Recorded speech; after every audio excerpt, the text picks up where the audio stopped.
What's up, everybody? This is LTMB Live. Let the madness begin for, what is this? January 29th, the end of the month, 2019. You mean January 89th? I'm saying, right?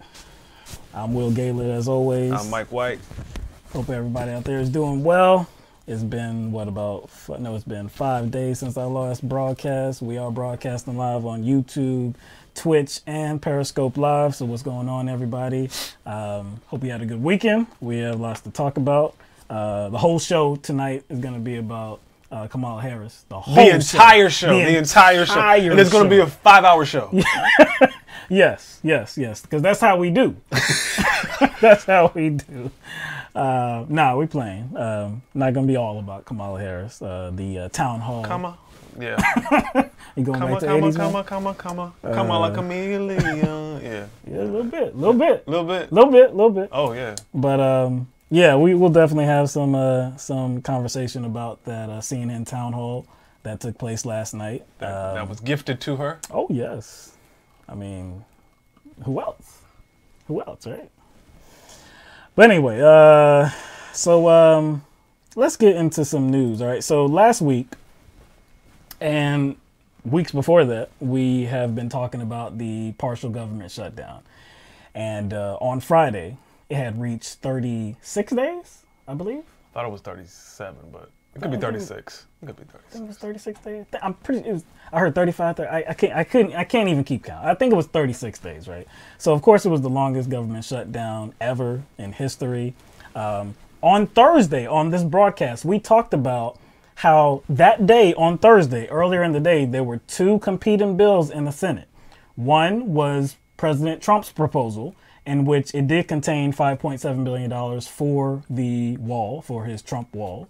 And that failed with a vote of, I think it was 50 to 47. And then there was another bill, a clean bill, that was just to open up the government for 2 weeks. It was going to be till February 8th. So it did not contain any money for the wall, for Trump wall. And that one failed as well, even though it got a little bit more support in the Senate. I think it failed 52 to 44. So anyway, the next day, on Friday, we see reports that the Senate is working on a bill to open up the government that won't contain any money for the wall. And I'm sitting there thinking to myself, I'm like, okay, hold on. They just did this, right? Didn't they just do this yesterday? They just did this yesterday, right? And it failed. Not only did they do it yesterday, they've been doing it since the government shutdown. Since the government shut down. Yeah. So what I'm thinking is this whole two-bill matchup that McConnell tried to hoist on everyone, or hoist on the Senate more specifically, that was specifically designed to be a last-ditch effort. Yeah. Otherwise, you would not have seen that movement the next day. Yeah. That tells me that was a last-ditch effort. And if that failed, then they were like, damn, all right, we're going to have to just stomach this one. Now, there was something a little bit different on Friday, though. There was a little bit something different in the air, something that was going on, especially at airports. A little something different. Oh, yeah. Yes, I saw a couple of speeches. Yeah. But what I'm talking about is that there were more air traffic controllers that were actually calling in sick. They were missing work. And so because of that, I thought they were glad to work under this shutdown. Oh yeah, happy to work. Happy to work because they knew Trump was doing good work. They were willing to sacrifice. They were willing to sacrifice. So apparently not. So a lot of them, I guess, a lot more were calling in sick, and this led to at least, I think there were delays and at least partial or temporary shutdowns. I don't know if you would call it a shutdown. Was it a shutdown? It wasn't a shutdown, but I remember reading a couple of statements from airline officials and air traffic controllers that said something like, due to the nature of the shutdown and the cuts we were required to make, we were not confident that we can guarantee customer safety. It was something like that. That was just paraphrased. So that basically, we cannot do our jobs. We can't even keep people safe because of the cutbacks. Right. So essentially, this whole government shutdown, the bottom fell out. Yep. because the airline industry was affected. And I didn't say this, but like I actually heard some commentary that was saying this like three weeks ago. Yeah. Like they said, wait till it hits the airline. And they kept saying, wait till it that. hits the airline. We talked about that on Thursday because the White House Strategic Communications Director, Mercedes Schlapp, she did an interview on NPR, and she actually fielded a question about what if somebody dies? What if a plane crashes or something like that? And she didn't really want to answer that question. But here's where things get real thick. Delays, flight delays, like you're endangering people's lives. So quickly after that news came out, early in the morning into the day, now this talk about, hey, we got to do something, this renewed effort to strike a deal. They get kind of scared. Yeah, got a little scared. Because they didn't want to be on the hook for any kind of tragedy. Because that would be, you couldn't live that down. You would never live that down. So then, it was still in the day, and there were reports that, yes, they came to an agreement, the Senate came to an agreement, and Trump is behind it as well. Trump is behind an agreement to fund the government that does not contain any money for a wall. So in front of the White House, he did address reporters. So we have a little bit of that speech, or a few of the remarks that he made during that speech. I am very proud to announce today that we have reached a deal to end the shutdown and reopen the federal government.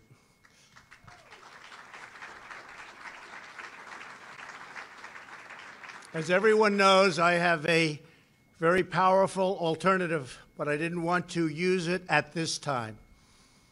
Hopefully it will be unnecessary. I want to thank all of the incredible federal workers and their amazing families who have shown such extraordinary devotion in the face of this recent hardship. You are fantastic people. You are incredible patriots. Many of you have suffered far greater than anyone but your families would know or understand. And not only did you not complain, but in many cases you encouraged me to keep going because you care so much about our country and about its border security. After 36 days of spirited debate and dialogue, I have seen and heard from enough Democrats and Republicans that they are willing to put partisanship aside, I think, and put the security of the American people first. I do believe they're going to do that. They have said they are for complete border security, and they have finally and fully acknowledged that having barriers, fencing, or walls, or whatever you want to call it, will be an important part of the solution. I don't think you can frame this any other way except for complete cave. A complete cave. And that was the hashtag that was trending on Twitter as well. Hashtag Trump caved. Because we heard for weeks that there was going to be no caving. We heard for weeks that Trump was dug into his position and that he was going to get his $5.7 billion for his wall whatever way possible. He was going to get it. He was not going to relent. He even gave Rush Limbaugh, the conservative radio speaker, radio host, he gave him his word that he would not sign on to reopen the government without the wall being funded. But does it really make sense, though? Like what he said about federal employees kind of encouraging Trump to keep going? If that was the case, then you would still have the government shut down. That was the case. He kept talking about Republicans and Democrats on both sides being for, his agenda. If that's the case, the government would still be shut down. Actually, I'm sorry, correct myself. If that was the case, then there would be congressional approval to have his wall built. If they were for his agenda. That's true. You see what I'm saying? Yeah. We wouldn't be here right now. He wouldn't be up there making this concession speech if that were the case. Like, so if he has so much support, as he says he does, then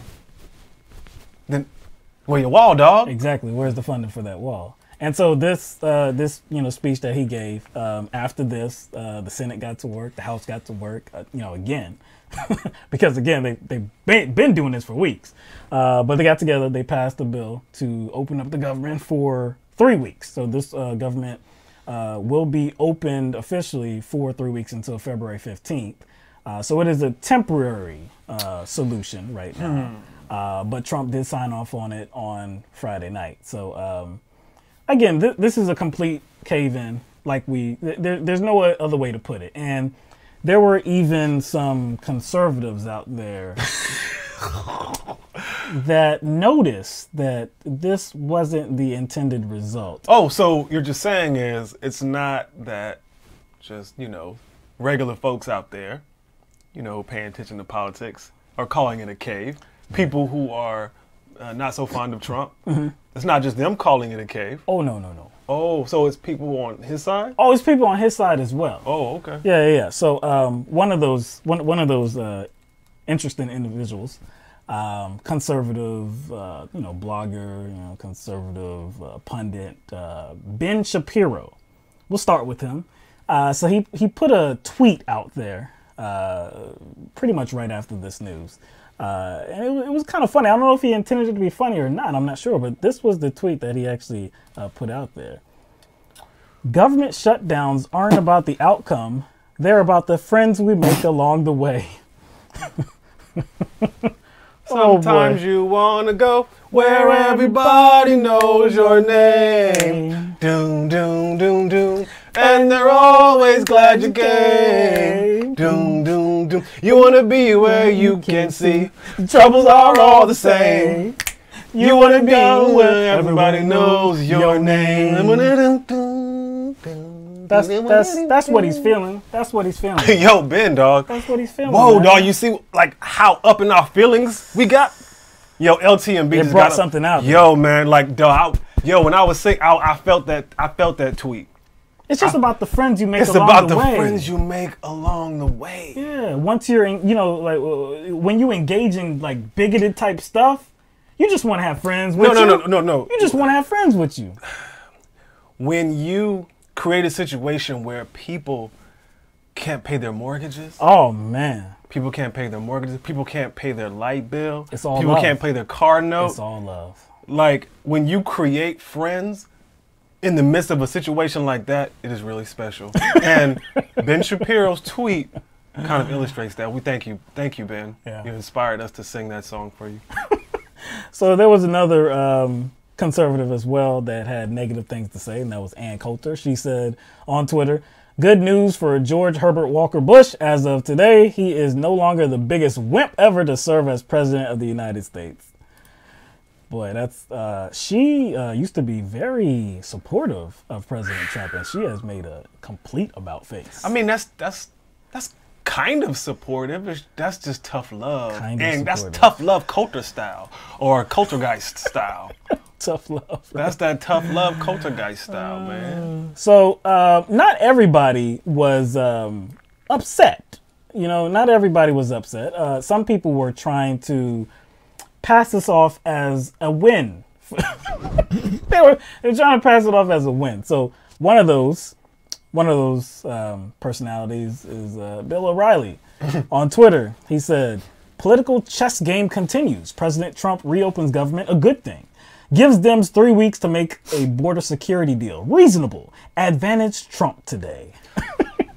I think he meant to spell. Oh, man. I think he meant to spell chest. Man. Not chest. Because we know how Trump has a mean chess game. Yes. Because maybe he does. meant chest and not chess. It's possible. Because we always, make fun of Trump for always poking his chest out and do. not really saying a lot or do. getting shot down. So maybe he meant chest and not chess. I think. You think not? I think old Billy was just trying to. Smooth things over. If anybody's familiar with Bill O'Reilly's program, even going back to Fox News, you remember he always used to talk about the no spin zone. Oh no, Bill. no, Bill. It's all spin there, man. This is what he said. What did we say? What was the tweet again?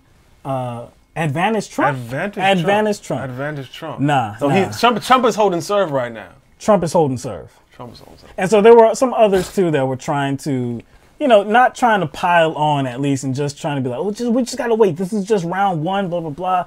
Hey. But there were a lot of conservatives saying, man, Nancy Pelosi just handed you your lunch, But Trump came out after that on Twitter because, of course, he was going to come out on Twitter and say something. And he tried to explain to folks that, hey, this isn't the cave-in that you think it is. So he said, I wish people would read or listen to my words on the border wall. This was in no way a concession. It was taking care of millions of people who were getting badly hurt by the shutdown, with the understanding that in 21 days, if no deal is done, it's off to the races. Oh, so these furloughed federal workers had an understanding. Yes. That's what I got from the tweet. Mm-hmm. They had an understanding that, that there would be some kind of solution and within 21 days. So they were okay with it.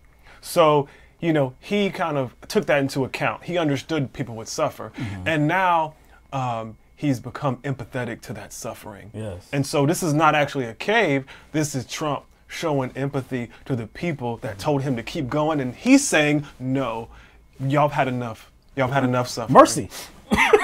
Trump, this is mercy. This is mercy. This is very merciful. So again, this is not a concession. This is not a cave-in. Trump, actually, by what he's saying, he's on the way to getting exactly what he wants. He's on the way. And he feels pretty confident that the Democrats are going to give it to him. Now, he kind of said, I think, in that little speech that he gave in front of the White House on Friday,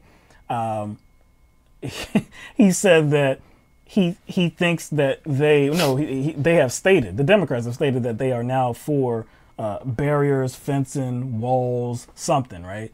Now, that's much different than what was proposed by Donald Trump. That's much different than what was proposed by Donald Trump going back so far as to the campaign trail in 2015, 2016, okay? Now, there is a great, big, long effort by conservatives to try to equate a 30-foot, 1,900-mile wall made of concrete or steel slats, because even steel slats was a concession.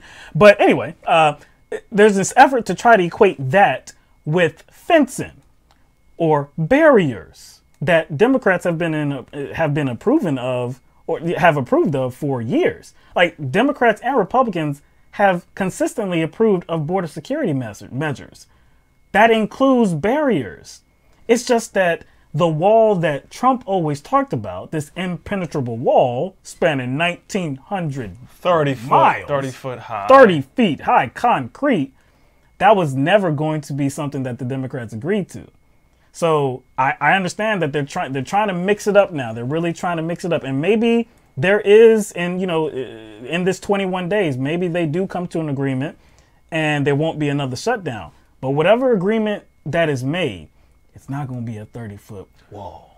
How much you want to bet it's going to be similar to the first agreement? Oh yeah, I think so. I think so. So how long is the 3 weeks? It's about February 15th. So basically, like, people shouldn't exhale quite yet. Not yet. Because, see, I think, like, there's a lot going on as far as with the Trump administration, or a lot going on in their minds in regard to this Trump down. Trump down. Trump down. Dang, hey, that works. It does work. I didn't even mean to say that. Yeah. But yeah, I think the increased level of stress on the airline industry probably that was the straw that broke the camel's back. But I think they went ahead and conceded because they're probably trying to regroup. Because they still want their wall. They do. You know what I'm saying? And I think Trump agreed to this just to get his State of the Union back from the clutches of Nancy Pelosi. That tiger. But see, you know how kids do when they say, okay, I'm being good now. I'm being good, mommy. I'm being good now. Now can I have my toy back? Right. That's what it seems like. Because he wants to talk to the people. He wants to talk to the people, and I think he's going to use that opportunity to pitch his wall again, or as an opportunity to officially declare a state of emergency, because he did mention that he has a powerful alternative. Remember? Yes, a very powerful alternative that he hasn't chosen to use yet. So it's an option. Of course, that's going to be contested in the courts if he does choose to use that option. But his plan worked. His plan worked, though. He got his toy back. His toy State of the Union. Man. Yes. Yeah. Speaker of the House, Nancy Pelosi, his teddy bear, did formally invite Trump to the House of Representatives to deliver the State of the Union address. And it won't be, so it was due to happen tonight, January 29th. But because of the government shutdown and, you know, things just got back rolling, they agreed to next week. So it's going to be next week on Tuesday, which I believe that's February 5th, I believe. Yes, February 5th. So it's on. It's on. You know, Trump got his toy, like you said.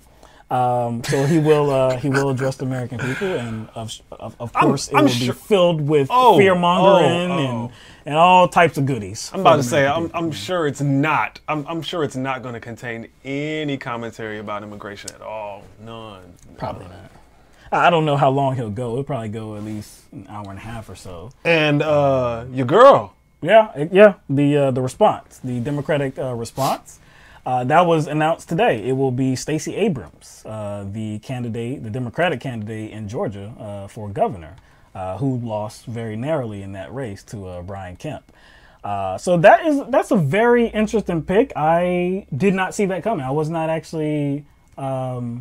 I didn't see it coming. I was blindsided. Yeah, I was kind of blindsided by that. And that's how it should be. Yeah, it should. Yeah, that's how it should be. And there's talk about that she might actually run for a Senate seat in 2020 in Georgia. So you know, she already had national recognition because of her candidacy. I mean, she was very noticeable. She came close on a bigger stage. Exactly. So it's very probable that she could actually make some noise in 2020 for that Senate seat, and she could actually win. So it will be a show on Tuesday. No doubt it's going to be a show. So we'll definitely be watching. And then on the next Thursday, of course, we'll have something to talk about it.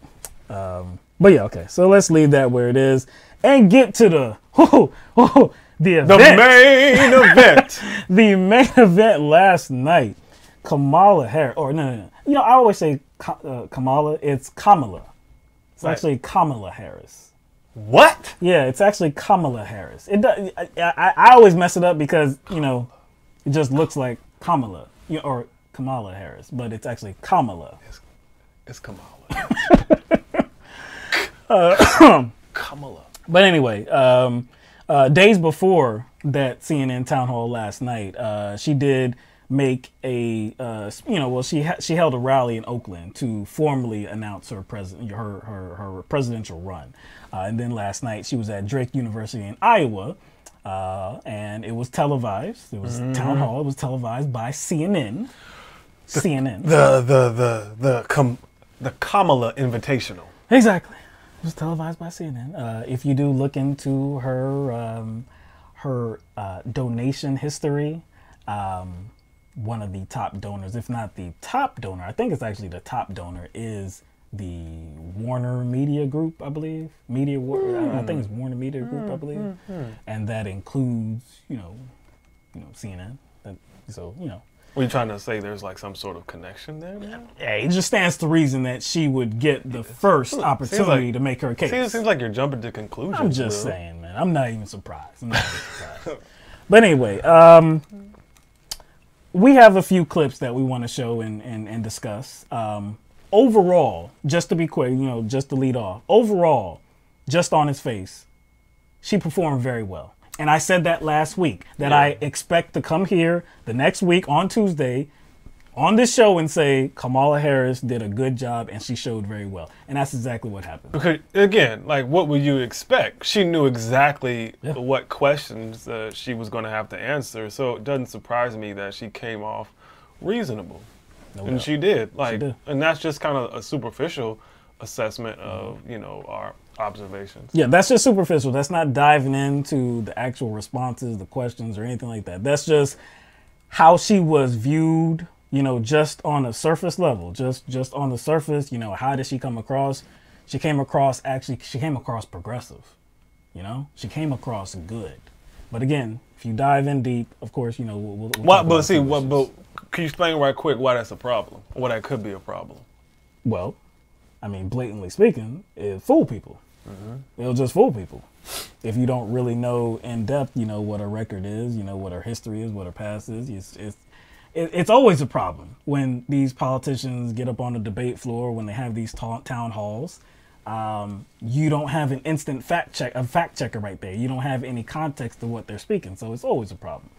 But anyway, like I said, we'll get into that. One of the first things, actually the first question that she fielded was about racism. And she said something like there was new fuel to racism within the past 2 years. And of course, that's because of the Trump. Yeah, the first question was kind of surrounding Trump, and Right. I think didn't she mention something about Charlottesville? She did. That was like the first question, so it was obviously one of those like, hey, here's a warm up Oh, yeah. softball question. It was a for softball you. question, and she knocked it out the park. She knocked it out the park. You couldn't fail that question, so she did good on that question, no doubt. So the first clip that we're going to show is going to be about, I believe this is about criminal justice reform. So she fielded a question about, her billing herself as this progressive, but I guess having a very checkered, questionable past if you go back to her time as a DA in San Francisco and as the Attorney General in California. So let's play this clip and then we'll come back and talk about it. You position yourself as aligned with the progressive movement to make criminal justice less punitive and racist, yet your record as a prosecutor shows that you embrace the tough on crime mentality. You've defended California's death penalty, and as California's Attorney General, your office opposed the release of nonviolent prisoners and violated the constitutional rights of various drug defendants. How do you reconcile your contradictory past with what you claim to support today? I've been consistent my whole career. My career has been based on an understanding, one, that as a prosecutor, my duty was to seek and make sure that the most vulnerable and voiceless among us are protected. And that is why I have personally prosecuted violent crime that includes rape, child molestation, and homicide. And I have also worked my entire career to reform the criminal justice system, understanding, to your point, that it is deeply flawed and in need of repair, which is why, as Attorney General, for example, I led the Department of Justice, which is the largest state Department of Justice in any state, in California, and implemented the first of its kind in the nation implicit bias and procedural justice training for police officers. It is why I created the first in the nation for any Department of Justice an open data initiative that we named Open Justice, for the first time making transparent and showing the public statistics around deaths in custody, arrest rates by race, and making that information available to the public. I instituted a policy around requiring the agents who worked in my division, which is the first of its kind for a state agency, to wear body cameras. I created an initiative back when I was DA, and this is when, by the way, this is the 90s and the early 2000s, where you could talk to DAs around the country and you'd mention the word reentry and they didn't know what you were talking about. This is when there was a tough on crime mentality, and I created one of the first in the nation initiatives that was focused on re-entering former offenders by getting them jobs and training and counseling. And it ended up being something that, thankfully, in these ensuing 15 years, is something that is regularly talked about by district attorneys. But back when we created this, that was not happening. On the issue of the death penalty, I am personally opposed to the death penalty. I've always been opposed to the death penalty. And that's not going to change. So, again, she showed very well. I mean, those responses were good. Now, when you actually take a look into her past, it's a mixed bag. There are some positives, and she did spit out some of them. The diversion programs, the implicit bias training. We can't deny those things. Can't deny those as well at all. But then, so what are some things that we can add to that aren't quite so positive? Actually, we did a story on it. I don't think Kamala was a part of it, but we talked about FOSTA, and now she supported that. Right. And that was a bill that would hold web publishers responsible for third-party ads for prostitution, which affects sex workers, and she supported that. Right. Yeah.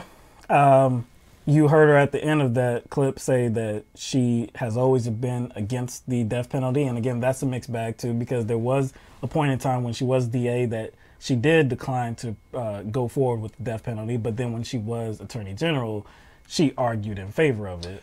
And she said she had to do that because she was the Attorney General of California and it was on the books. It's a mixed bag. If you're a progressive DA or you're a progressive Attorney General, you do progressive things.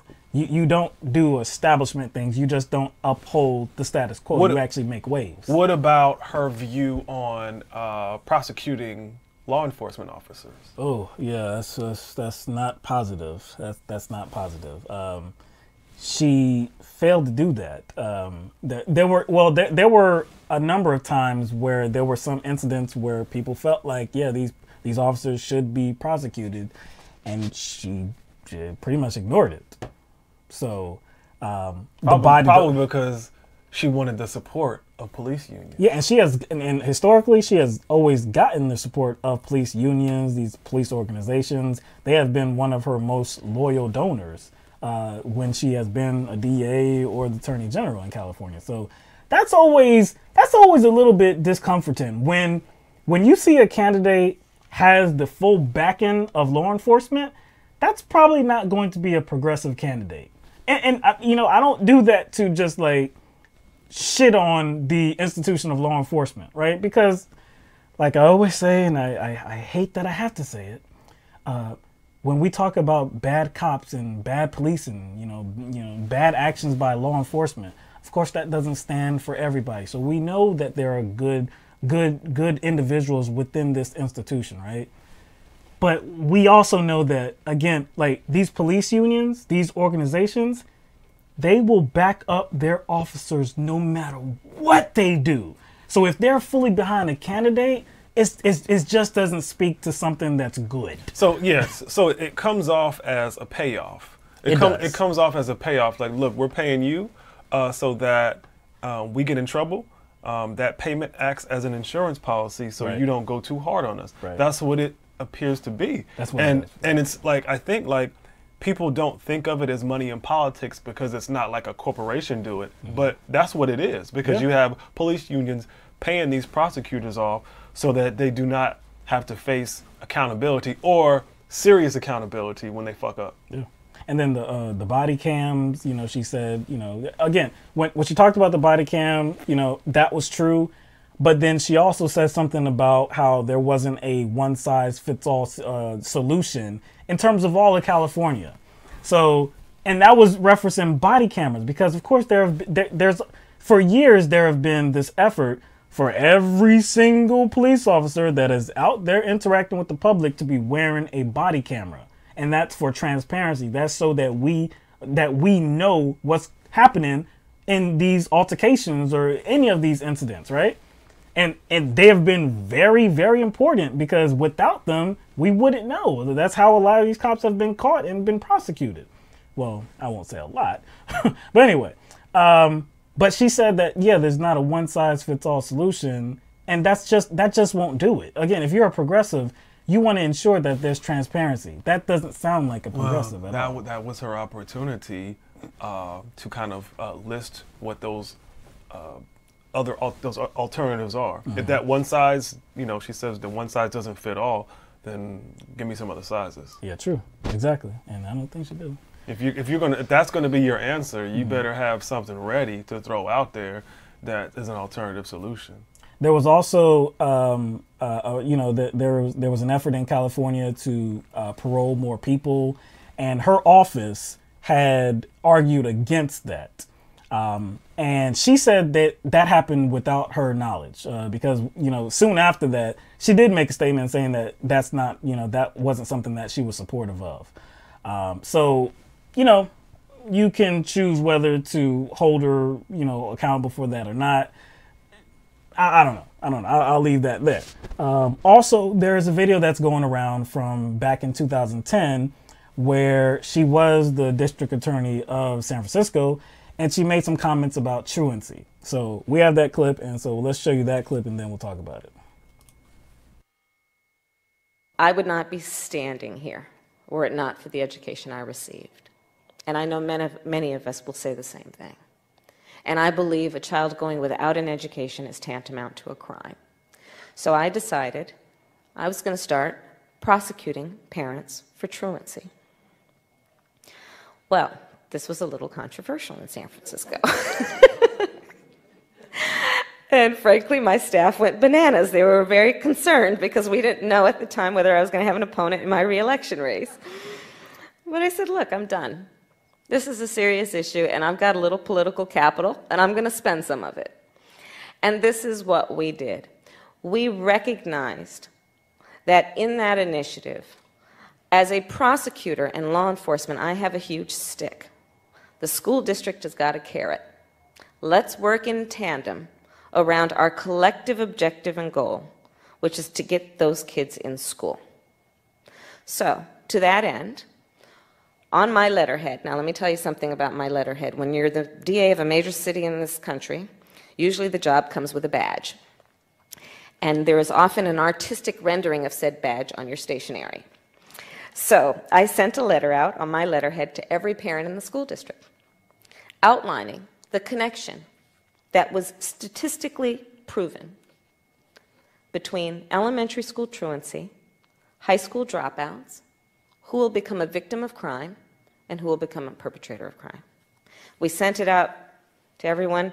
A friend of mine actually called me and he said, Kamala, my wife got the letter. She freaked out.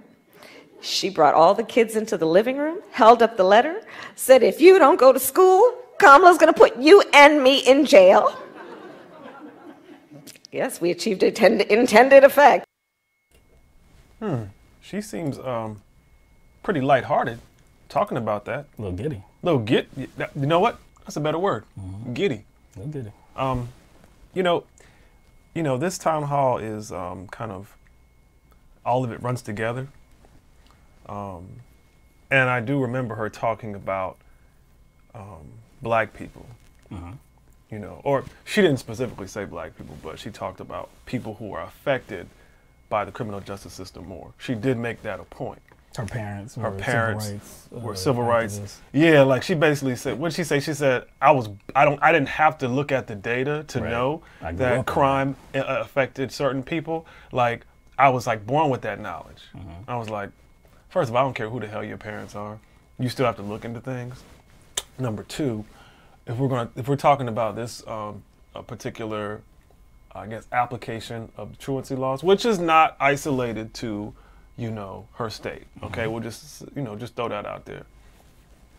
Who is it going to affect more? With that type of approach, like, who does that affect more? Who do you think that's going to affect more? Of course, people in poverty. More than anybody else. And let's like play that out. Like, let's say that happens and the parents go to jail, right? Who is that going to affect? The kids. So it's like, so does that really solve the issue? No. Like, again, like you mentioned, this isn't just about California. This isn't just about Kamala Harris. The biggest problem to me about this was that she was like so giddy about this. She was laughing about it, which it's not funny. It's like disgusting to actually see her like laughing about it. It's not funny. So I will, again, to just kind of expand on that, it's not just about California. You go through any state, you look up any state here in South Carolina, Massachusetts, Florida, Texas, you see any state and they have truancy laws. And the possible punishments for parents can range up to imprisonment. Not like, we're not talking about like serious time, but yeah, prison time, days in jail, fines, $500, $1,000. Yeah, I mean, I'm pretty sure people who are living in impoverished communities can afford fines like that. Exactly. I'm pretty sure they can, yeah. right? Nah, so I think that it's overly punitive. I don't think it's a good kind of strategy. Because a lot of these families that you're talking about, it's not like you're just dealing with a parent that's like, well, I don't care. It's a little bit more in depth than that, and we're not going to go into all the type of situations that it can be. Exactly, because you might be dealing with like a situation where they don't really have primary parents, or their primary parents are not fit. They don't have custody, or they're just just irresponsible and they're just off doing something. Maybe they're involved in crime. Maybe they have a drug problem. Maybe they're on the streets. Maybe that kid is staying with an aunt and uncle who don't really have the time who have their kids of their own, who always have the time to be on their their family members, their niece and their nephews back. So you're right. It depends I don't on the situation. I don't want to be overly critical of her because of this law. Because it's all over the country. It's very regular. But when you're her, because look, she's a candidate for president now. So you have to assess who she is and her past. And so this is part of her past, her actually advocating for something like this. So when you talk about somebody like Stephen Mnuchin, I know it's a weird name. It's a nasty name. Yeah, it came out all wrong, all funky.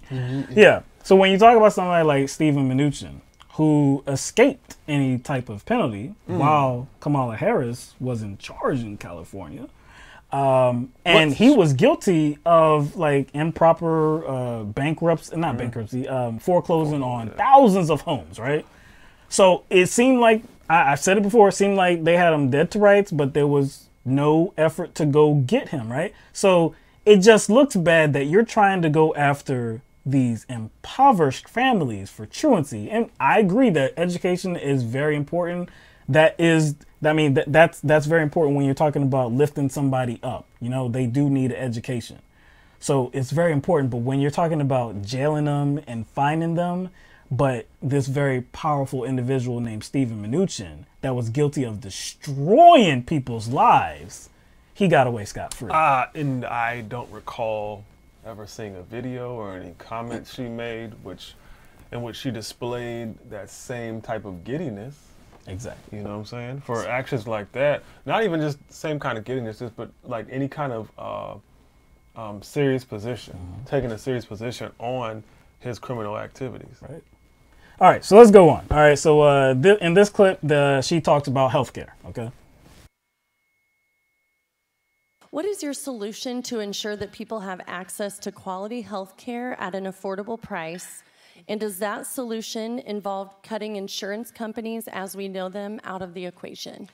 I believe the solution, and I'm actually feel very strongly about this, is that we need to have Medicare for all. That's just the bottom line.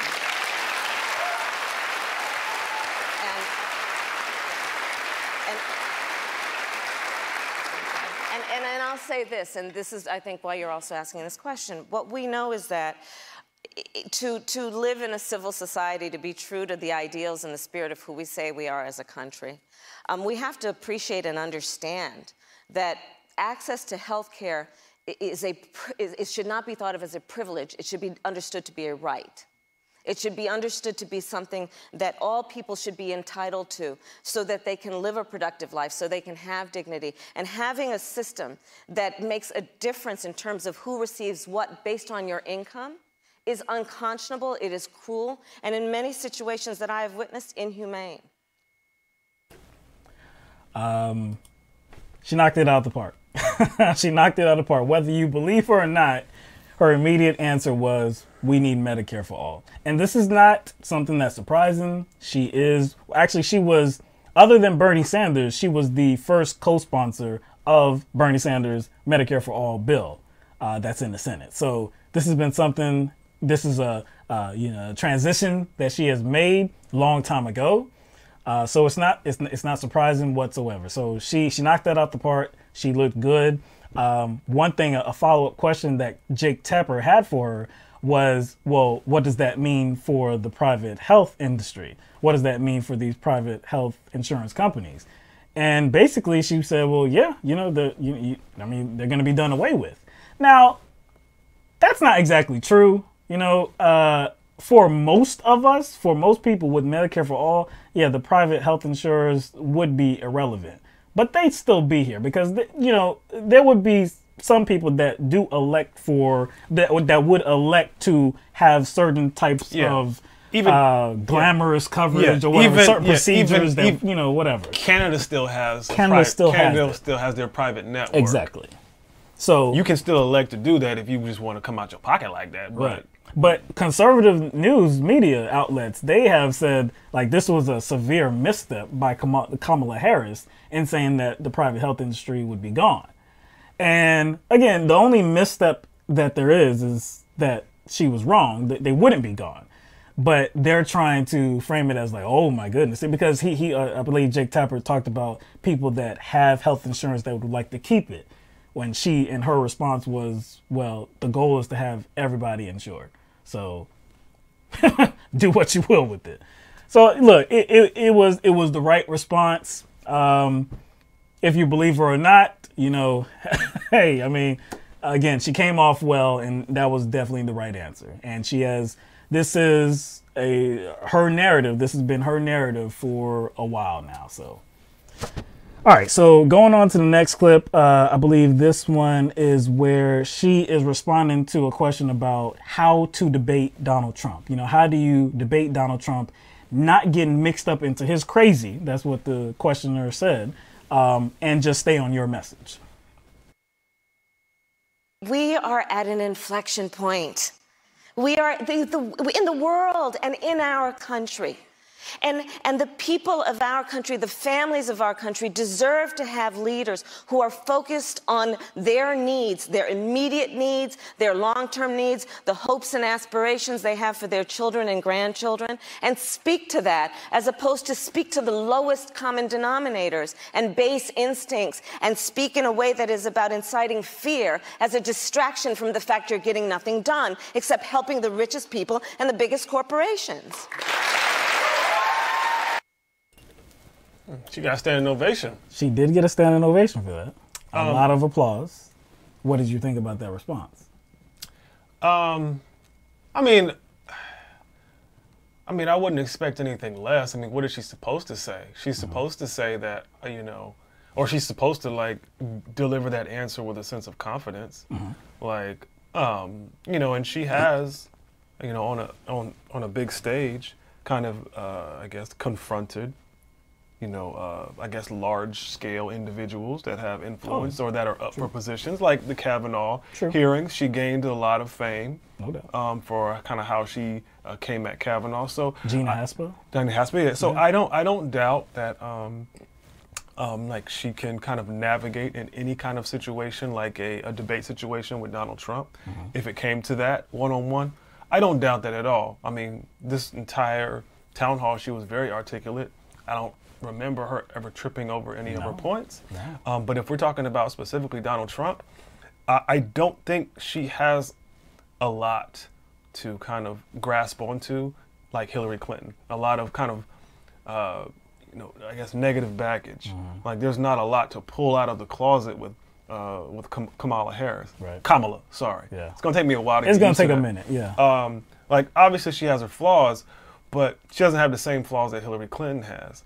Or has, I won't say had, but she doesn't have the same flaws that Hillary Clinton has. So I think it's going to be harder for Trump to try to pull things out of his hat. I think Trump is definitely going to have to employ some strategists and some operatives to talk against Kamala Harris. Probably a new name for her or something. Not just a new name for her, I would say. And I think there's, you know, there's a racial component to this where Trump probably is going to have that in his back of his head, that he's going to have to watch his step, because you know his first inclination. You know his first inclination will put that foot right in the mouth. Put his foot right in his mouth because he's black and she's a woman, so he has to worry about that as well. And so I think he is going to kind of contract that out to kind of his team specifically, maybe some black mouthpieces like your boy Paris. Or somebody like Sheriff Clark, or haven't heard from Paris in a while. I know you haven't heard from Paris in a while, have you? Or you know, he might bring Omarosa back. I don't know. Or might use people like, you know, Diamond and Silk. I think that would be the smart strategy for Republicans if I'm talking about it from their perspective. Yeah, Katrina Pearson. So like kind of use those people. So because I do think he has to definitely approach Kamala Harris differently than he did Hillary Clinton. That's going to be tough for him. The response that she gave, again, it was good. Like you said, she didn't make any missteps throughout this whole town hall. The only thing that I hear, like once I heard all of that response that she had, the end of it, except helping the richest people and the biggest corporations. Like once I heard it, I was like, ugh. Stephen Mnuchin. Yeah, I know. I was like, yeah, no, like, that. So, you know what? It's like, you know how like, you know, when you think somebody is, you know, good-spirited and well-meaning and just like, you know, just a good person, you see like a halo on top of their head, or you envision a halo on top of their head because they're like, you know, an angel. But when Kamala Harris talks about, you know, helping rich people out and trying to like kind of preach that message, I see Steve Mnuchin exactly just going around like this. That's what I see right here. Yeah, man, she wears it. You're not gonna get rid of that stain, especially running for president. But anyway, so let's keep going. In this clip, she talks about whether or not she's going to support the Green New Deal or not, because this was a question that was specifically asked of her. The questioner said, well, you haven't chosen to support it or you haven't chosen to oppose it. So would you right here on this stage, would you make a statement in support of the Green New Deal? And so this is how she responded.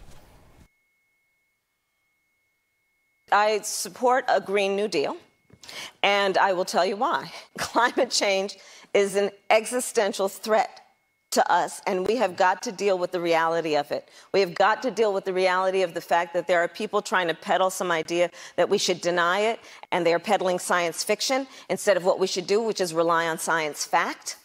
I know what we need to do in terms of so much of what the plan has to be around investing in solar, in wind. I'll tell you that, and this gets back to also Kyle's point about jobs of the 21st century. The Bureau of Labor Statistics just came out in the middle of last year with a list of the top 20 jobs in the United States for which we're going to see the greatest amount of growth. And it's going to be a function of the fact that we need those jobs to be filled and we don't have the skilled labor to fill them. Number 1 and number 2 on that list, installation and maintenance of wind turbines and solar paneling. And the reason it's on that list is because we need those jobs to be created and filled, because we need to be dedicated to that kind of work. And that's what a Green New Deal has to include. That's what we have to be about. And our planet is at great risk. And I think that the fact that we have policymakers who are in the pockets of big oil and big coal don't fully appreciate the fact that we are looking at something that is presenting an existential threat to our country. And listen, all children need to be able to breathe clean air and drink clean water. And we've got to have a commitment to a policy that will allow that to happen for ourselves and our children and our grandchildren. And right now we don't. She did answer that question on the spot quite well. Oh, your girl came prepared. Your girl came prepared. But. Methinks she is either being disingenuous or she doesn't know what the kind of other half of the Green New Deal is about, because I did not hear her mention anything about economic stimulus. Because it's not just about climate change, that's one part of it, but the other part of it is economic stimulus. That's why it's called the Green New Deal. It's supposed to be a reference to FDR. True. And but they call it green is because it includes climate change. So they decided to combine the two things and call it the Green New Deal. I didn't hear her say anything about economic stimulus. Now, in that portion, she did not. Now, she did in a later portion. She did talk about her LIFT Act, which she has proposed in Congress, and she frames that as like an economic stimulus package. And to be honest, it's not bad. It's sort of on the lines of basic income, but not exactly. It's kind of like basic income. It is, but it isn't. You know, it's. I don't really have a lot of negative things to say about it. It could be better, but it would do a lot. So that's where she talked about. We actually talked about that probably like a few months ago. We talked about that a few months. So not in that portion she didn't. And again, you know, she went on. I mean, that was about a minute and a half or something like that. Maybe she does believe in that portion. Maybe she does. Was I showing something? Yeah, you showed. My bad, man. My bad. It's seeping out of you, man. But maybe she does believe in the other half, like you're talking about, or the other part of it that, like, you know, that she didn't talk about. Just because, again, you know, this is a question and answer, you know, sort of event. She's not going to get everything out there. True. She did have a good answer. It was a good answer. She had not, to that point, said that she was behind the, you know, a Green New Deal, which, you know, a Green New Deal, it hasn't been like solidified. It's, you know, it's a proposal of certain different things. It's not like there's a bill out there already or anything like that, but it's, you know, it's an idea of, you know, a direction that we need to go in and what it needs to contain. So again, but she didn't, before this town hall, she hadn't made a statement like that. So that is, you know, notable. Again, if you believe her or not, whatever, but even if you it don't, is notable. Even if you don't, she now has kind of made an official statement on it. That's right. That's right. That's right. You see what I'm saying? So she's you know, that She question, put herself out there. Yeah, that question kind of backed her into a corner. So we're gonna see, like, in the future. Like, if this was Bernie Sanders on the stage and he was saying the same exact words, there would be no problem with anybody's feelings about it.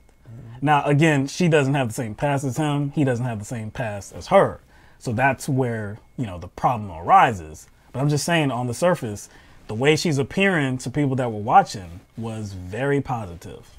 So we have one more clip that we want to get to, and that's about billionaires. There was somebody in the audience that asked about if billionaires in this society or this economy that we lived in, was that morally justifiable? So this is the way she responded.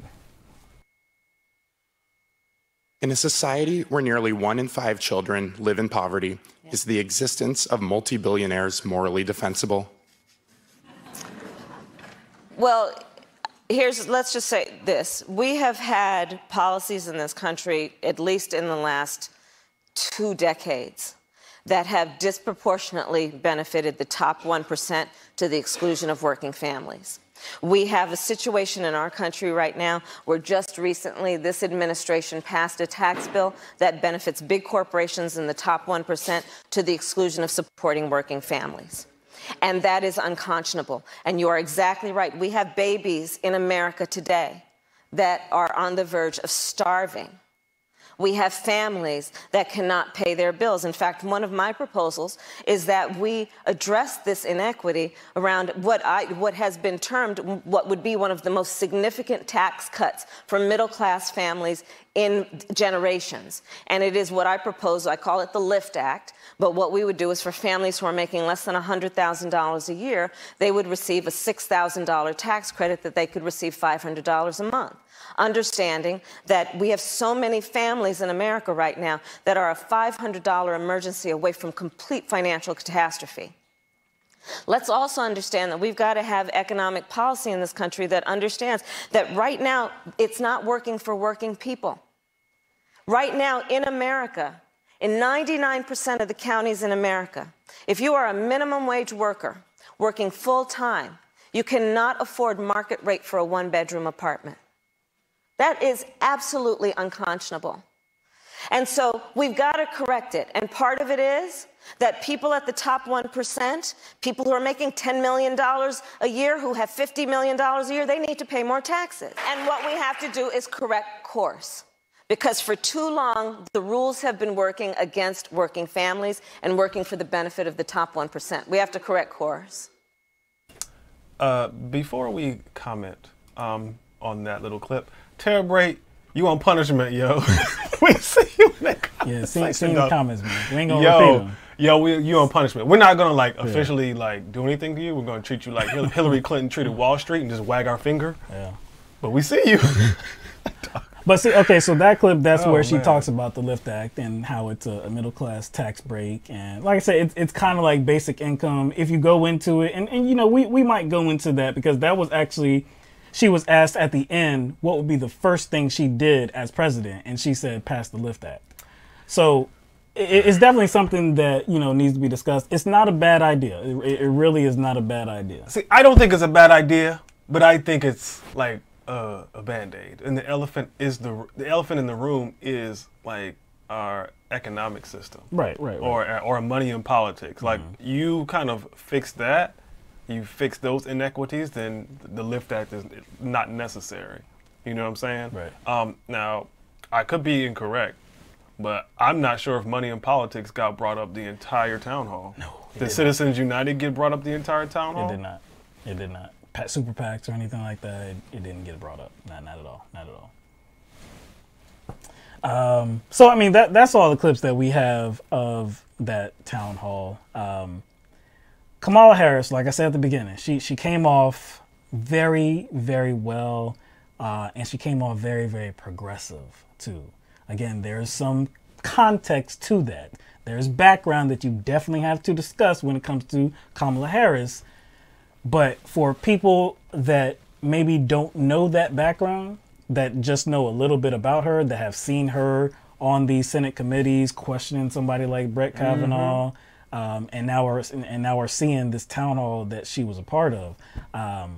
Man, like I said, she came off very, very well. Like all of her questions, like were framed with progressive language. Right. And it's not like she was just, talking in general and like at random she would use a progressive word every now and then. Like she was her entire commentary had that language within it. It's not like she it's not like she like put on a costume just for like this one occasion. Yeah, like she was like, or it was embedded into her. And it's not like, you know how like when somebody's speaking another language and there's not, there's not a word in their language that for a particular English word, and they just say the English word, they're like blah, blah, blah, blah, blah, Ford Taurus, blah, blah, blah, blah, blah, blah, iron, something like that. It wasn't like that. So that's why it's important that we talk about this town hall in that way, because we have to give an analysis not just based on how we view her. Y'all know how we view her. Exactly. We know how y'all view her. We know how probably the people you follow on Twitter view her, your friends on Facebook, just social media, wherever you are. We already know how y'all view her. We have a perspective, and I think we made that clear. But when we give a total analysis, we can't just look at the climate, or we can't just look at like the climate within like the progressive circles. We have to look at the entire the climate of the country and how all the voters, man. All the voters. Yeah. And the way she came off, she could fool a lot of people. No doubt. Easily. She could easily fool a lot of people. So I guess this is the rub. Again, you said it's clear how we view her. So this was scary. This was scary because I expected her to do exceptionally well. I did not expect her to summon progressivism like it's been her for decades. I didn't expect her to do that at all. That's that Kamala chameleon we were talking about. She just seamlessly transformed into a progressive.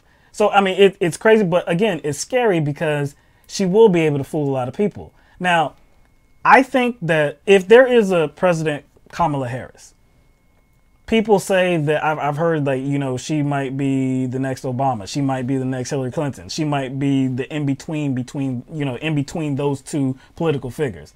I honestly think she would be more progressive than Obama. Not by much. I think if there's one progressive thing that she would do, other than the Lift Act, because again, it's good. It's good, and I would say it's progressive. It's not the end all be all, like you were saying. It's not the end all be all. It's not the perfect solution. There are many things that you need to do to actually reform this economic structure that we have. But beyond that, I think she would actually get, or at least try to get, Medicare for All actually passed. That's the one thing that I think that she would do. The Green New Deal, I have my doubts. I'm in the same place. I think that's a bridge too far for her. Yeah, I don't know about that. And then again, the one thing that I'm really scared about, considering her past and her affiliation with law enforcement, is criminal justice reform in this country. Yeah. Would anything be done on that front? I don't think so. I don't think she's going to be as overtly fond of law enforcement like Donald Trump was. Remember that speech? He did that speech in front of a bunch of law enforcement officers talking about next time or from now on you could be more rough when people hit their head on the car, shove them in there, don't care. I don't think she'll be that overt. No. But I don't think there'll be much movement. Right. I don't think she's a good, representative of, criminal justice reform. Transformative criminal justice reform. No, I don't expect that. So, and see, again, that's why it's scary, because when you have her, and again, there are already multiple candidates that are going to be running for 2020, right? So when you have her seamlessly transitioning into a progressive, looking like a progressive, talking like a progressive, speaking. I mean, it's coming off perfectly, right? Better than Obama. Exactly. So when you have her on a stage, and there are going to be others as well. There's going to be an Elizabeth Warren, you know, she's going to come off very well. And we know that one of the first states to weigh in 2020 is going to be California, the biggest prize. So they carry a lot of influence. It's at this point, I've said it before, she's the front runner. To me, I mean, I know the corporate media, they haven't said it, but yes, they're positioning her to be the front runner. Implied. It's totally implied. But I will say it as well. Just based on the optics, she is the definite front runner, and it's hers to lose. If she doesn't have any missteps, I just think it's very hard.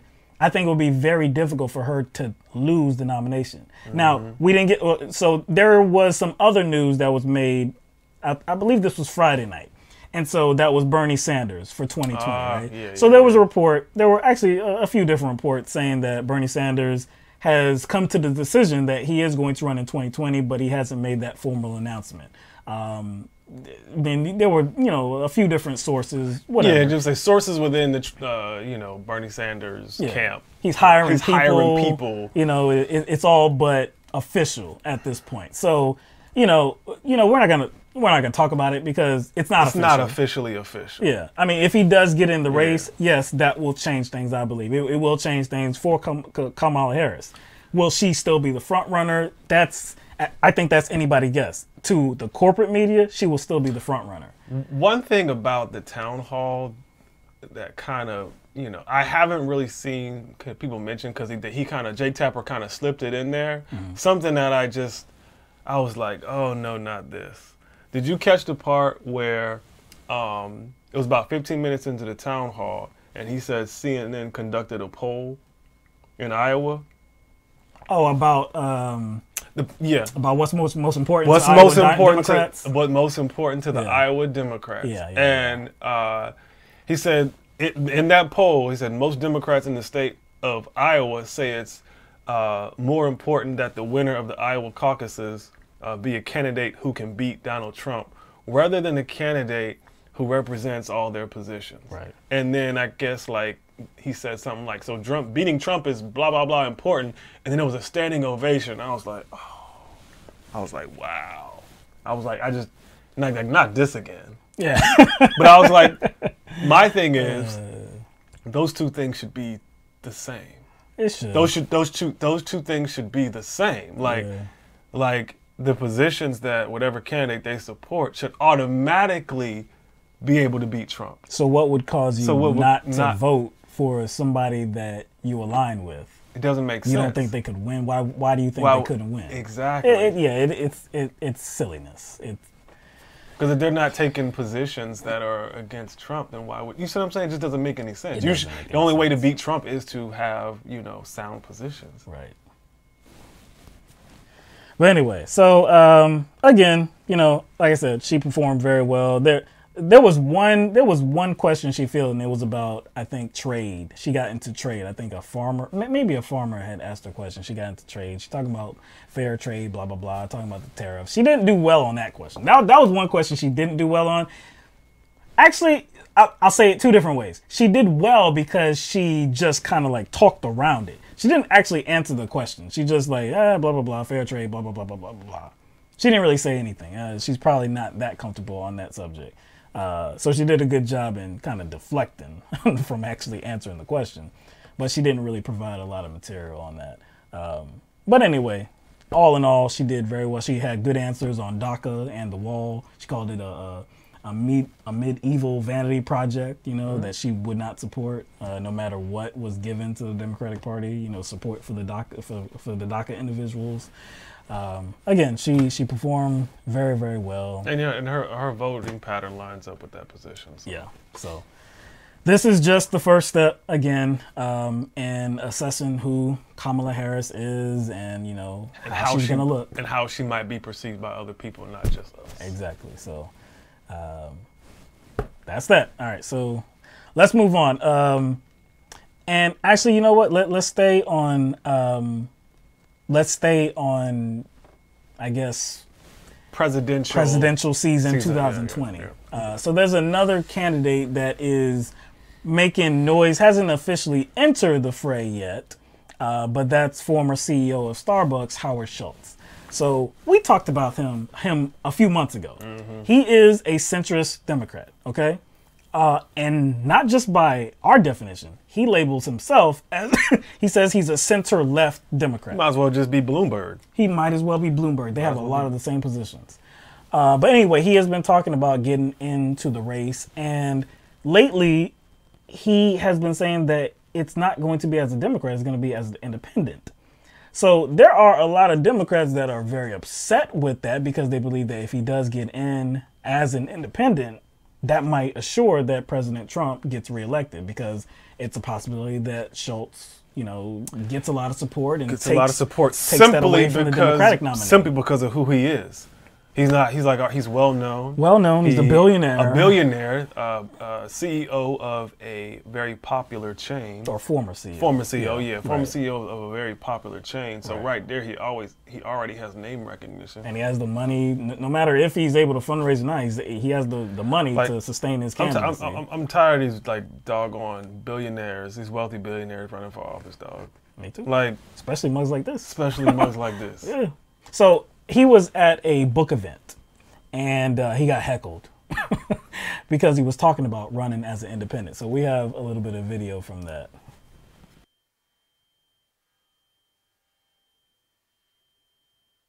Well, let's begin with what I said on national TV last night so I can frame the answer.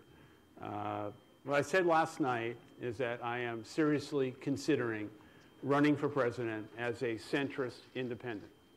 And I wanted to clarify the word independent, which I view merely as a designation on the ballot. And Don't help elect Trump, you egotistical billionaire asshole. Go back to getting ratioed on Twitter. Go back to Davos with the other billionaire elite who think they know how to run the world. That's not what democracy needs. We're going to get to that idea and that sentiment in just a minute because there is a lot on Twitter today. If it appeared in the polls, if you were running and it appeared in the polls that your candidacy would help re-elect Donald Trump, would you drop out beforehand? let me go back to what I said earlier. Nobody wants to see Donald Trump removed from office more than me. If I decide to run for president as an independent, I will believe and have the conviction and the courage to believe that I can win. I can't answer that question today, but I'm certainly not going to do anything to put Donald Trump back in the Oval Office.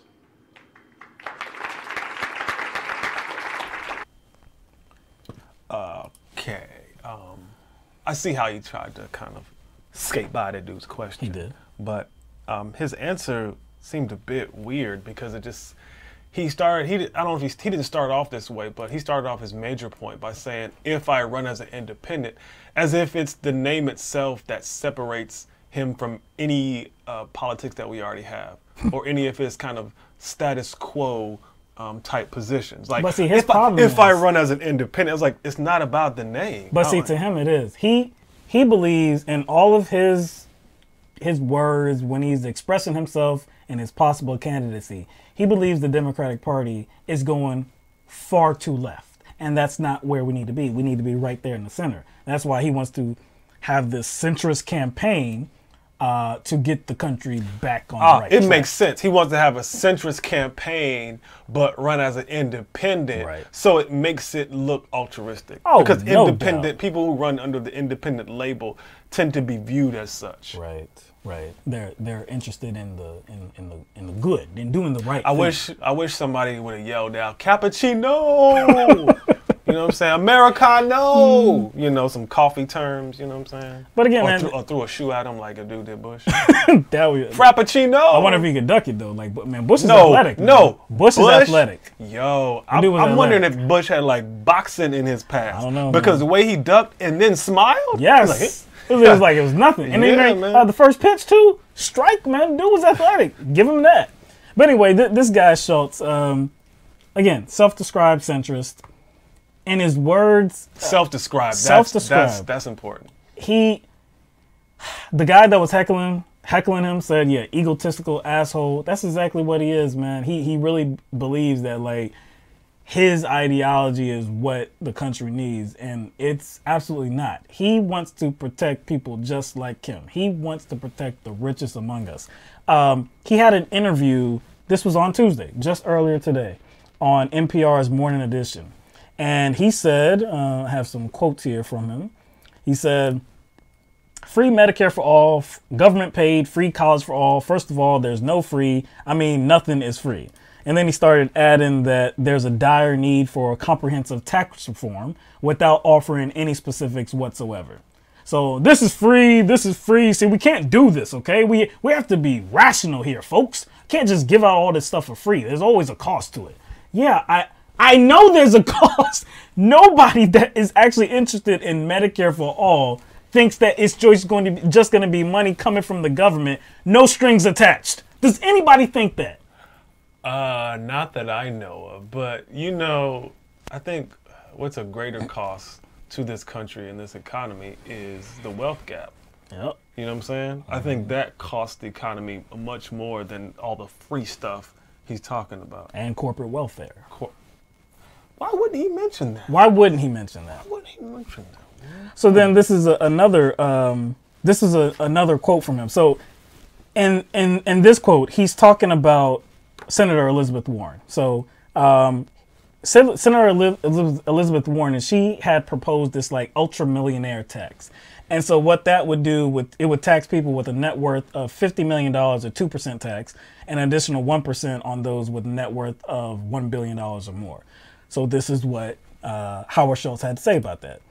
He said, "When I see Elizabeth Warren come out with a ridiculous plan of taxing wealthy people, a surtax of 2%, because it makes a good headline or sends out a tweet when she knows for a fact that that's not something that's ever going to be passed, this is what's wrong. You can't just attack these things in a punitive way by punishing people." Now, this dude, I have to remind you, is a billionaire, okay? He's a billionaire, and he's talking about punishing people.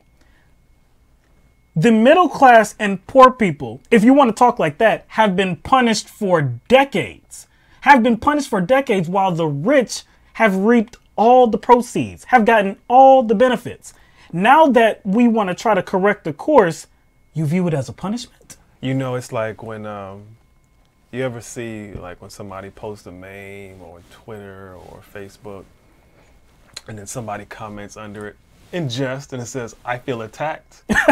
Yes. Just in jest. Yes. So you talking about me in there, but just joking. That's what happened. That's what just happened. He just felt attacked by Elizabeth Warren when it's really all Elizabeth Warren was doing was promoting something very sensible, and he just got straight up triggered. Yep, he did. Because it's going to hurt him and billionaires like him. And the word hurt is probably not even like an accurate word. He is probably going to feel hurt by it, but it is not realistically going to hurt them. No. They may not be able to afford like 10 more houses. Yeah. Or a yacht.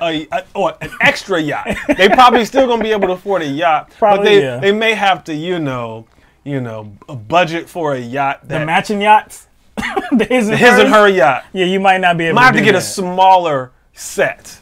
You can do a speedboat. Yeah. They can get a speedboat. So they really won't be hurting. So it's just interesting that he's belly aching and crying over a tax that really won't affect his life when, like you said, or like you pointed out, who has been hurting the most? Middle class and poor people. For decades. But this mug got to grab his teddy bear and his blanket and go suck on his thumb in the corner. Oh, man. Yo, see, and that's who this guy is, and he wants to be president. He thinks he's got the plan. Yo, dog, how is that different? How is what he's doing different than what's been done? I was about to say, no, not just been. See, you're talking about what's being done economically. I was about to, compare that kind of language and that kind of tone to somebody else. He's being whiny and cranky. I was about to compare it to Trump. it wasn't as like, it didn't have as many grammatical errors. True. And the vocabulary was better, but like it came off like Trump. Very whiny. Very whiny. You take my money, man. You take my money, man. All right, so let's talk about Roger Stone just for a couple minutes, all right? So Roger Stone, Trump's guy, longtime Trump guy. He was arrested a few days ago. I believe it was Friday morning he was arrested. And CNN was there. CNN cameras were rolling at the time and caught this arrest on film. This horrible use of military-like force. Yes. I just had to describe that correctly. I got a quote from him, too. It's so funny. But yeah, he got arrested. And this is all a part of the Mueller investigation. Mueller accused Stone of lying to the House Intelligence Committee about his interactions with WikiLeaks. And so, of course, this is about the hacked emails from the DNC. So he quickly, he was arrested, brought up on charges, arraigned, bonded $250,000, bonded out very quickly. I don't even know how much time he actually spent on the inside, I mean, whatever. I'm not, you having flashbacks, dog? What the hell? Oh man. But anyway, yeah, he got bonded out real quick, and he came out. Like this. Oh, he came out with the Nixonian pose. You saw the Nixonian 2 victory? Yes. Yeah, that was the Nixonian pose, man. That was the same pose that Nixon had when he walked out of the White House for the very last time. When they had the moving trucks. Stupid. But yeah, man. So again, this is another individual that has been arrested, been indicted. A morally upstanding individual. Morally upstanding. You got to do it. You got to say it right, man. You got to say it right. All tied to the Mueller investigation, this witch hunt, right? But for a second, I did say I had a quote from him. So again, he went on several different platforms and just professed his innocence and said that this was a huge injustice. He said, he said, to storm my house with greater force than was used to take down bin Laden or El Chapo or Pablo Escobar, to terrorize my wife and my dogs is unconscionable. He said that to reporters on Monday. Yo, what happened to Osama bin Laden? I mean, as far as what the official story is. So I think because he was talking about that, what I think was like SEAL Team 6, I believe it's called. Yeah, SEAL Team 6. They went in, they shot the mug dead, man. They shot him right in his forehead. Part of the story. Then. Oh, and then they took his body and they dumped it in the ocean. Like damn Megatron. They dumped that. And you know what's so funny about that? Like Megatron's face is shaped just like that, with the little look like goatee. That was some stuff, man. But he got treated worse. He got treated worse than bin Laden. Okay, what about El Chapo? Right? El Chapo, they went in and went after him. I believe there were 5 deaths. 5 of his guys were killed during They went in there guns blazing. Yeah, guns blazing. So he escaped through a tunnel, but then he was apprehended. And, he's been brought up. You know what? I see what's going on. You ever watch those television shows or movies and, like, a scene is playing and it's really what the character is imagining, and then reality comes back and that didn't happen? It's maybe what they were fearing or what they really wanted to do. Yeah. So it didn't really happen. So, like, it comes back and it's like, oh, it was just his imagination. That's what happened? I think that's what happened. So he thinks like all this stuff went down. Like he thinks that he went down in like a blaze of glory in the face of an overzealous law enforcement, I guess, raid. Because that's what most would call it. That's what Huckabee called it. It says something about they broke in. They knocked on the door. He opened the door. He opened the damn Again, it was a show of force. They did have their weapons on. I don't know if they drew them. I mean, but think about it. I don't know if they drew them, but still, they did have their weapons on. It's not about him being like physically dangerous. He has resources. Right. You know what I'm saying? He has a bunch of resources. They didn't know whether he was going to destroy stuff. Right. Or whether he was, they just don't know. You know what I'm saying? They don't know what to expect. So I just really don't feel like sympathy for this dude. Zero. And apparently the Nixon Foundation doesn't feel sympathy for him either because of their Twitter account. they distanced themselves the same day of his arrest. Now, they tried to minimize his involvement with the Nixon campaign and claimed that he was just a junior scheduler for the campaign committee. That's all he was. A junior scheduler. That's all he was. And I'm like, it really doesn't matter what his official position was. It just matters what his action were, what his actions was. Because I'm 100% sure that his name, Stone's name, shows up in court documents relating to Watergate. I can't remember exactly what he did, but he made contributions to Nixon's opponent under a different name, and not only under a different name, under some socialist party. And then he sent an anonymous letter with a copy of the receipt to a conservative newspaper. And so it made his opponent look like he was like a leftist stooge because he's taking donations. He also hired a Republican operative to infiltrate George McGovern's campaign.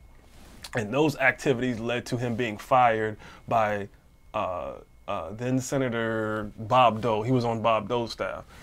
He got fired when all that stuff came out. So he's been a dirty guy. This dude's been a dirty guy for a long time. So and Trump literally linked up with this dude in the 80s, which was right after all this shit went down, 5, 6, 7, maybe 10 years. So Trump links up with this guy who has a history of dividing people, being dirty, doing dirty tricks, lying. But that's so odd, though, that Trump would link up with a dirty guy like him. That's so odd. Yo, you almost sold me on that, man. Woo, boy, I'm just out. It's so odd, man. Yeah, because he lobbied for Trump's businesses, and he lobbied for Trump to run in 2000. So Trump knows exactly who this guy is. And speaking of this guy, Stone, he's good friends with Alex Jones, isn't he? He's real good friends with Alex Jones. Yeah. And he wanted to use Alex Jones and his network to push all the propaganda and conspiracy theories. I think they were on Twitter, and both of them, I think. Oh, man. Yeah, remember, you saw that? Oh, God. Yeah, they shared a video, and they were. I could take it yeah, back. the video was taken at a restaurant, and they were feeding each other. Not only were they feeding each other, but you know how parents do with kids when they do the airplane, and they go in your mouth? They both did that to each other. We're not playing that video. Y'all can go see that for yourself. Yeah, you can go look that up. We're not playing that video. I wish I could have those 15, 20 seconds back. But I will give Roger Stone, he has foresight. He does have foresight. It was a few months ago in August that we talked about a website that he had launched. Yeah, he created a website. He created a website. It was called StoneDefenseFund.com. And he created this to raise money in case he got indicted because of this Mueller investigation. Let's see. Boy. But he was... August? He's so clairvoyant, man. He was so clairvoyant. He was about 4 or 5 months... He knew it was before the indictment, man. He was... Man... Hey, I wonder how much he raised. I don't even know how much he raised, but... Maybe some of that went to the bond that he had, to put... Maybe that's how he got out, man. Anyway, he's a dirty guy. He's feeling good right now. He's feeling really good right now. He said that he's not going to testify against Donald Trump. I don't know. I heard some recent reports that said he might be working with the Mueller team. Well, on the face, in optics, he looks like he's adamant that he's not going to. That could change very quickly. I was about to say, you know how these guys work. Once they figure out that, okay, damn, they got some stuff. They got me. Damn. First, and again, there's no honor amongst thieves, dog. No, man. They're all about saving themselves. Hey, I can't be mad at him if he wants to save himself. No. He has a choice. Exactly. He has a choice. That's what happened with Trump's attorney, right? His fixer, Michael Cohen. I'm wondering if, Roger Stone will respond in the same way, because but Cohen figured out, man, Trump doesn't have my back. Right. Trump doesn't have my back, so Cohen turned on him. So I'm wondering, how Roger Stone will react. When is that going to settle in for him? I like how you say when it's going to settle in. But hey, yeah, that's we'll see. But he's stuck. Well, I can't. He came out of Watergate clean. He did. He came out of Watergate clean. So there's too many. I just don't. It's possible. Hey, it's possible. It's possible. And he actually, but he came out of Watergate clean, and he still reps Nixon. He got a tattoo of Nixon on his back. I think he does. I believe he does. And he called Nixon the victim of the elitist hypocrites of the press and the Democratic something that was trying to go after him. I forgot what he said, but yeah, he it's gonna be interesting, though. It is gonna be interesting. This is not the last we heard about this. All right, let's go to Venezuela for a little bit. We talked about Venezuela, it must be months ago now. So last year in May, Nicolas Maduro was elected as the president of Venezuela. Now, it was a vote that many people inside the country of Venezuela said that was illegitimate. That was, I guess there were other countries as well that felt the same way, including the United States of America felt that the vote was improper. His opponents were in jail, or they actually refused to take place in the whole election process. So they just viewed it as a sham, as a rigged election. So since then, the head of Venezuela's Congress, Juan Guaido, he has declared himself to be the legitimate president of Venezuela. And he has the backing of the United States and other countries as well, including Canada and Brazil.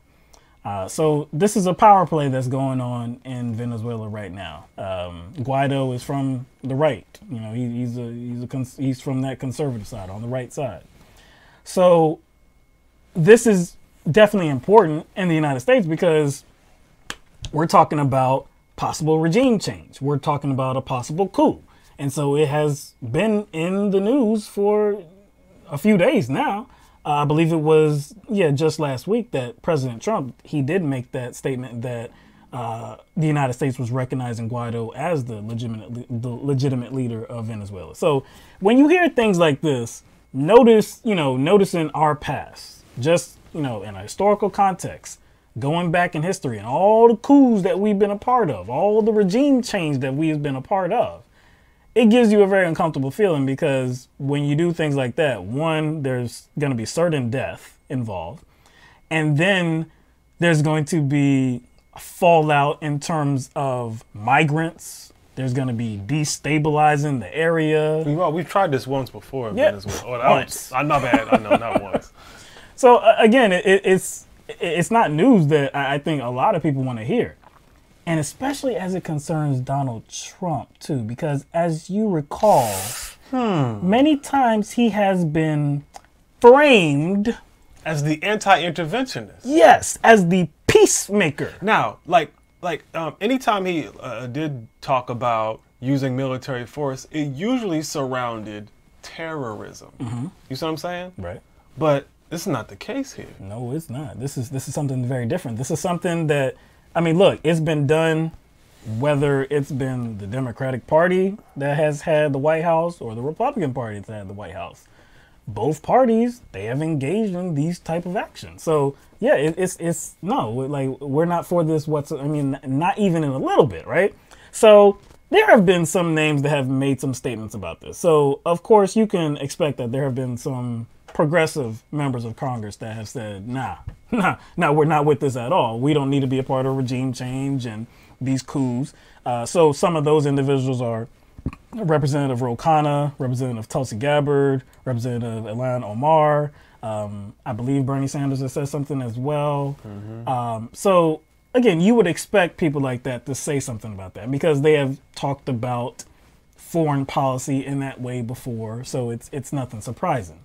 Now, there is one member of the Democratic Party, at least one member, and that's Senator Dick Durbin, who made a statement, and he appears to side with Donald Trump. So he said something about last year visiting Venezuela and making a statement to then-President Maduro, which is funny to say then-President because he's still the president, but I guess not because the U.S. is claiming that Guaido is the president now. Okay.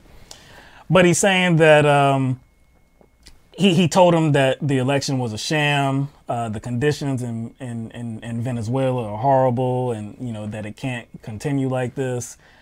So he said something like, tragically, that is exactly what has happened, and why President Trump, Secretary General of the Organization of American States, Almagro, and other nations in the region have appropriately recognized National Assembly President Juan Guaido as the constitutionally appropriate leader of Venezuela. So he's with Trump on this idea that Maduro is no longer the president and he needs to be out. And there are a host of other South American countries that are kind of backing the United States in this too. Correct. Again,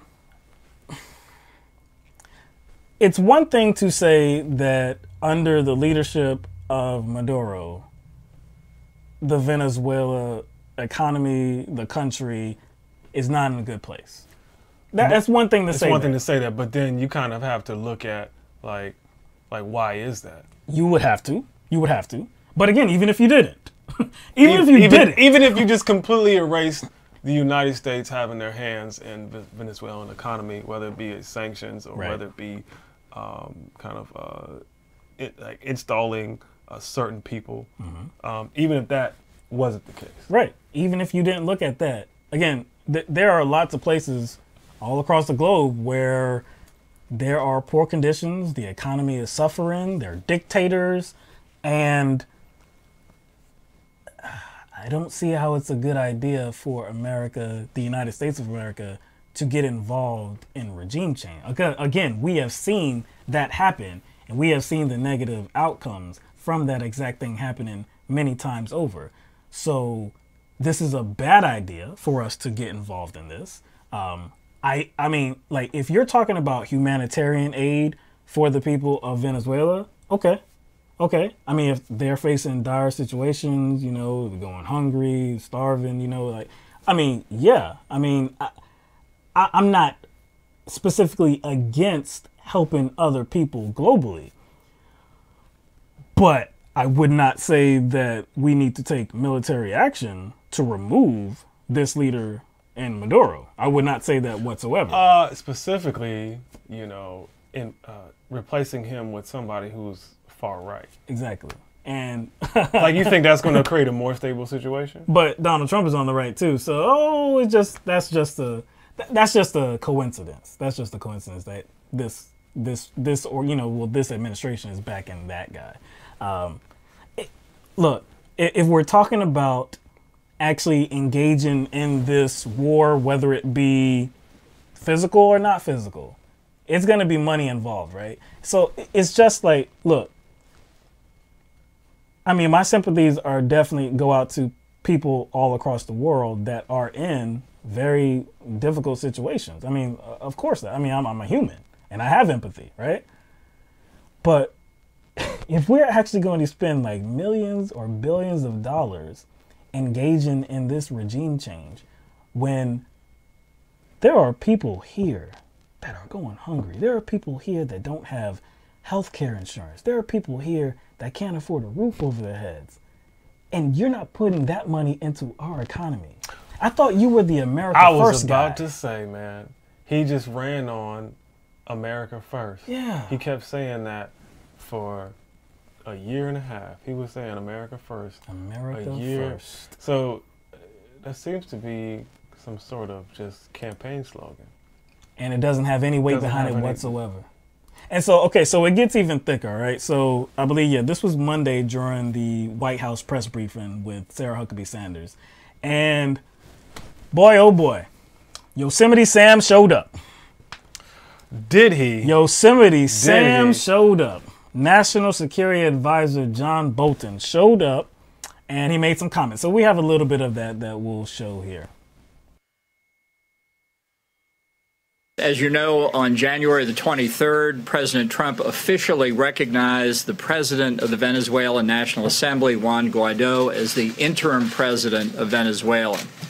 Venezuela's National Assembly invoked Article 233 of the country's constitution to declare Nicolas Maduro illegitimate.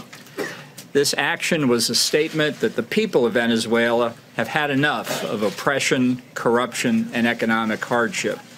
Since then, 21 other governments in the region and across the world have joined the United States in recognizing Guaido as Venezuela's interim president.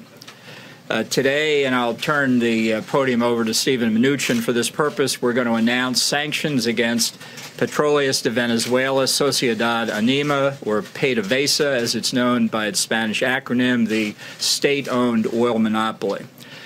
We have continued to expose the corruption of Maduro and his cronies, and today's action ensures they can no longer loot the assets of the Venezuelan people. Wait. Let me see if I got this right. Wow. Let me see if I got this right. Wow. There's a few things that jumped out at me. A few things, yeah. Just a few. Wow. No, I don't know if I can list all of them. Maybe you can help me out here. And this is how he described the situation under Maduro. Oppression? All right. Got that? You got that? We got that. Got that. Corruption. Say corruption. Got that? Economic hardship. Economic hardship. There was some other stuff in there. He said something like looting the something of the people. I don't know. I mean, I think that I can use all of the things he just listed to describe the United States. He wasn't talking about the United States? Oh, that's what you thought he was talking about? Damn, that just messed me all up. That messed me all up, man. Talking about, the hardship that has, occurred under Maduro. That wasn't about the United States, although it could have been. So sanctions are going to help? Sanctions are definitely going to help those things he mentioned. They're going to help those. They're going to help those things. Worsen. Help. Yeah. You're saying the wrong word. I'm saying the wrong word? You're saying the wrong word. My bad. But yeah, so after that, we didn't show the clip where he actually fielded a question saying that all options are on the table, because they were saying, hey, what if, because what Bolton was saying was, look, Guaido and his people and the U.S. diplomats that are in the area, they need to be, their safety needs to be assured. If anything happens to them, there's going to be a significant response. And so the reporter asked them, well, what is that response going to be? Is that going to be a military response? Like, what is it? And he didn't want to define it. Bolton didn't want to define it, but then he said all options were on the table.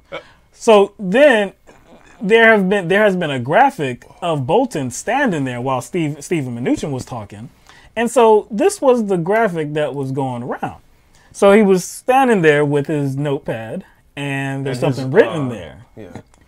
And so what that appears to say is Afghanistan welcomed the talks, 5,000 troops to Colombia. How do we interpret that, man? Because, a few weeks ago, we were told to give Trump a pat on the back for attempting to withdraw troops from Afghanistan and Syria. Oh, yes. I say attempting because that's already been slowed down. Officially by the Trump administration. They're not just pulling them out. It's over a short or a long, medium, I wouldn't say long period of time, but we were told to give him a pat on the back. Peaceful action. Peaceful. If you did not give Trump a pat on the back for withdrawing troops from Afghanistan and Syria, you were, just promoting war, promoting unnecessary interventionism. Especially those on the left. Not giving credit where credit is due. We were told to just because, like I said, especially those on the left, though. Because the left are the people that don't want these blunders in foreign policy. We even saw a post from a dear friend of ours. How come you coughed before I even said it? Because you already knew where I was going? Of course. Yeah, we saw a post from a dear friend of ours. Now, I ain't gonna say what this person's name is, but, I can't remember exactly how the post read, but it said something like, Trump is out-lefting the left. Oh, how you like that or some shit? Goodness. I was like, oh, he said, I'm sorry, out-lefting Democrats. Yeah.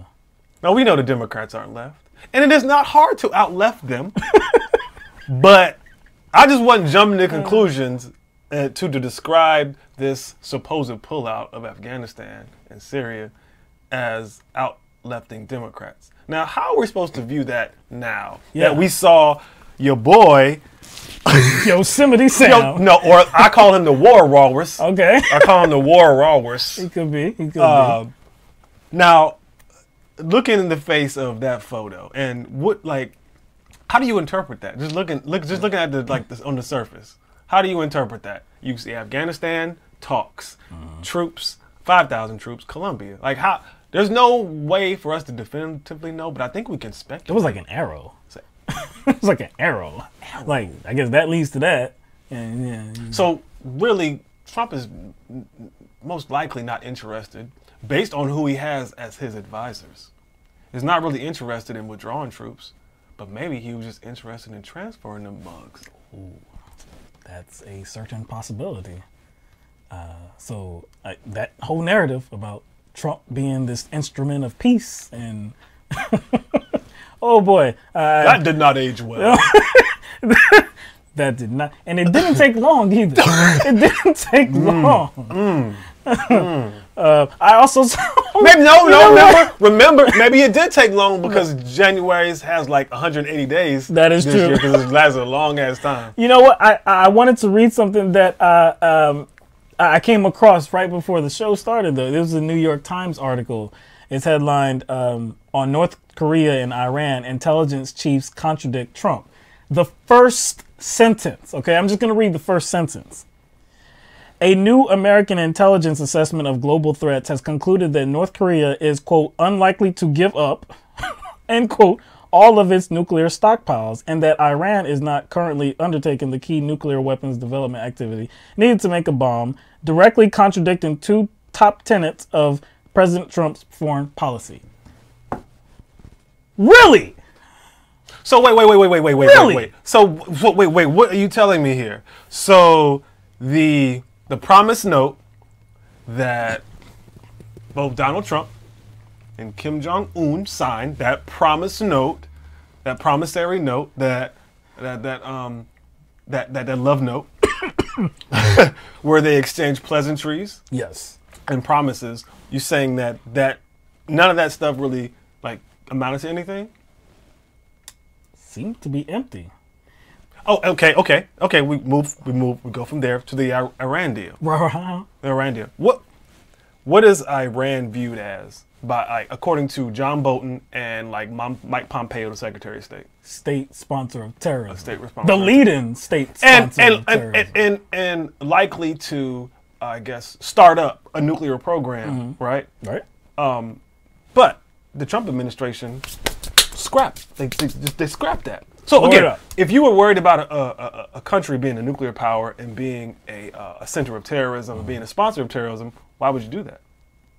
But with this latest report, it kind of shows Iran to be the good guys. Are you saying? Yeah, because you see, if I didn't have anybody checking me, right? Yeah. If I didn't have anybody coming in doing any kind of inspections, I'll be like, yo, man. And I was interested in being what they say I am. I would be like, yo, let's get this nuclear shit popping. But it doesn't seem like they're doing that. Because, of course, there were other countries involved in this Iran nuclear agreement, and they didn't exit. So guess what? Rip it up. So guess what? So just because we were like, we don't like y'all anymore. Exactly. Even though you haven't violated the agreement. You haven't violated the other countries. The other, what was it, 16, 17? No. Well, was it? How many, or was it? No, it was like 5 or something like that. England, the UK, the European Union, China, I believe, or maybe not China. I can't remember. I believe France was in it as well. So that makes sense. So that many. Why would they not kind of follow the agreement that has a bunch of that has multiple signatures? Yeah. Just because the United States left, these other countries are still involved. Exactly. So like it would really have no consequence because they still have relationships with all those other countries. Yeah. So they still have motivation to not violate the agreement. This is all stuff that we talked about. We've never been in an administration. We don't have access to any top secret information. We don't have government clearance. We don't have any of that. Never been outside. Well, definitely haven't been to North Korea or Or like, as I like to call it, North Carolina. I don't know why I keep fucking that up. Haven't been anywhere, right? I don't know why. But for some reason, we were able to see the phoniness in Trump's words. And like on his face. People were so desperate to see some sort of peaceful solution that they kind of imagined something that wasn't there. And we were just trying to say that it's not there because like we actually desired something substantial, something that would result in like peaceful consequences. And we did not see that. That's not because we didn't want to see it happening. It's just the factors for that happening weren't there. It was just flimsy. It was nothing. It was nothing. So anyway, so you know, continuing on with Venezuela. But we said one of the people that actually said something about Venezuela was Senator Bernie Sanders. So he did this through Twitter. So this was one of his tweets. Okay, this is the first one. The Maduro government has waged a violent crackdown on Venezuelan society, violated the Constitution by dissolving the National Assembly, and was reelected last year in an election many observers said was fraudulent. The economy is a disaster and millions are migrating. Now, that wasn't the only tweet that I suspect not, because it said one of three. It did so say one I'm of just three. going to go out on a limb here and grossly speculate that there was a 2 of 3 and a 3 of 3. Am I out of place here? Am I coming out of pocket? Am I too much out of pocket here? I mean, for you to speculate, that's making an assumption. I mean, that's making you're going out on a limb, going overboard, expecting him to actually fulfill the 1 through 3 tweets. Okay. You're going, but he did. So if we go forward, he says in a second tweet, the United States should support the rule of law, fair elections, and self-determination for the Venezuelan people. We must condemn the use of violence against unarmed protesters and the suppression of dissent. Next tweet, but we must learn the lessons of the past and not be in the business of regime change or supporting coups, as we have in Chile, Guatemala, Brazil, and the DR. The U.S. has a long history of inappropriately intervening in Latin American nations. We must not go down that road again. The reason why we highlighted his words were because there was some sentiment out there in the social media world of disapproval of what Bernie had to say. They felt like, or these dissenters, they felt like Bernie Sanders' comments actually waded into the territory of promoting regime change. Promoting regime change. And they were making this mug out to be like he was John Bolton 2.0. Yeah, yeah. It was really disgusting because the way they did that too, it was an interesting trick they did. They often just shared the first tweet and not the other two. Not the other two connecting tweets. Now, I was just a little hot about that. Yeah, you got a little hot. I got a little hot about that on Facebook. So I did leave a status. And usually I'm, more reserved, more laid back, but it kind of started out a bit strong. But I was focused on a specific group. Right. I was focused on a specific group. The descriptor was shady ass, professional contrarian leftist. That's specific. Yeah. So that disqualifies a lot of people. So I was very specific. So it's not like I was mad at everybody. I was just mad at everybody who, if you were disappointed, I'm cool. Because being just disappointed doesn't seem very vindictive. It doesn't seem very it's very passive. Oh, I'm disappointed that he would say that. Maybe you want him to be more forceful and not whatever. kind of like I guess you would consider that first tweet on the fence, but you would only consider that first tweet on the fence if you didn't read the second and third. So my point was in being mad on Facebook was that it was done purposefully. And just whatever words that were attached to the post where they shared that first tweet, that's what I was mad at.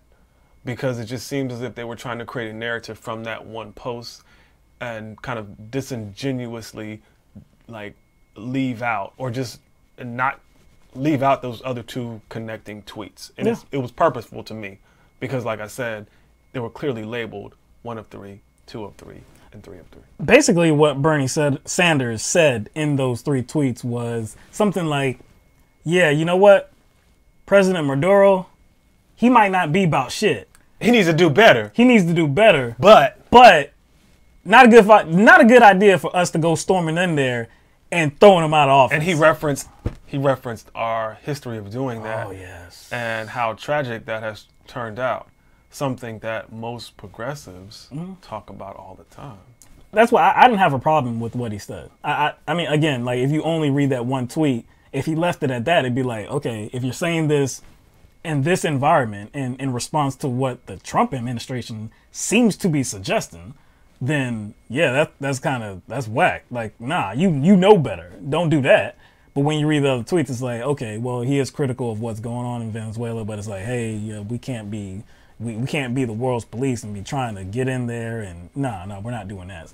I didn't have a problem whatsoever. Some people did. But. And I think one thing that should not go unmentioned is, you know, right now, there's a bunch of people trying to escape Venezuela now to Colombia. Yeah. That corridor. It was like, I guess, I don't know if you would call it a port of entry, but that junk is like, it's straight packed. And it's going to get worse if we get up in there. And quickly, just about what's going on in Venezuela, I don't even know.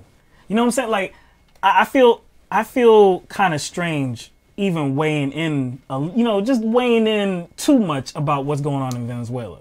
Because there have been reports that he does have support. Maduro has a lot of support. He has a lot of support. And if you look at the election total, I mean, he vastly out. I mean, like, he won in a landslide. I mean, it wasn't even close. So I know he has support. Is he a bad leader? There are reports that, yes, he's a bad leader. Is he? I don't know, and because all the information, all the information that we're getting is from our news. Our news, and like all the people that say, the election wasn't legitimate. He doesn't have backing. Yeah. All these negative things are all people who were not in a position to actually see what's going on. So that's why I'm not. We can talk about it, but as far as he's a bad leader. He needs to be ousted, and Guaido needs to be the.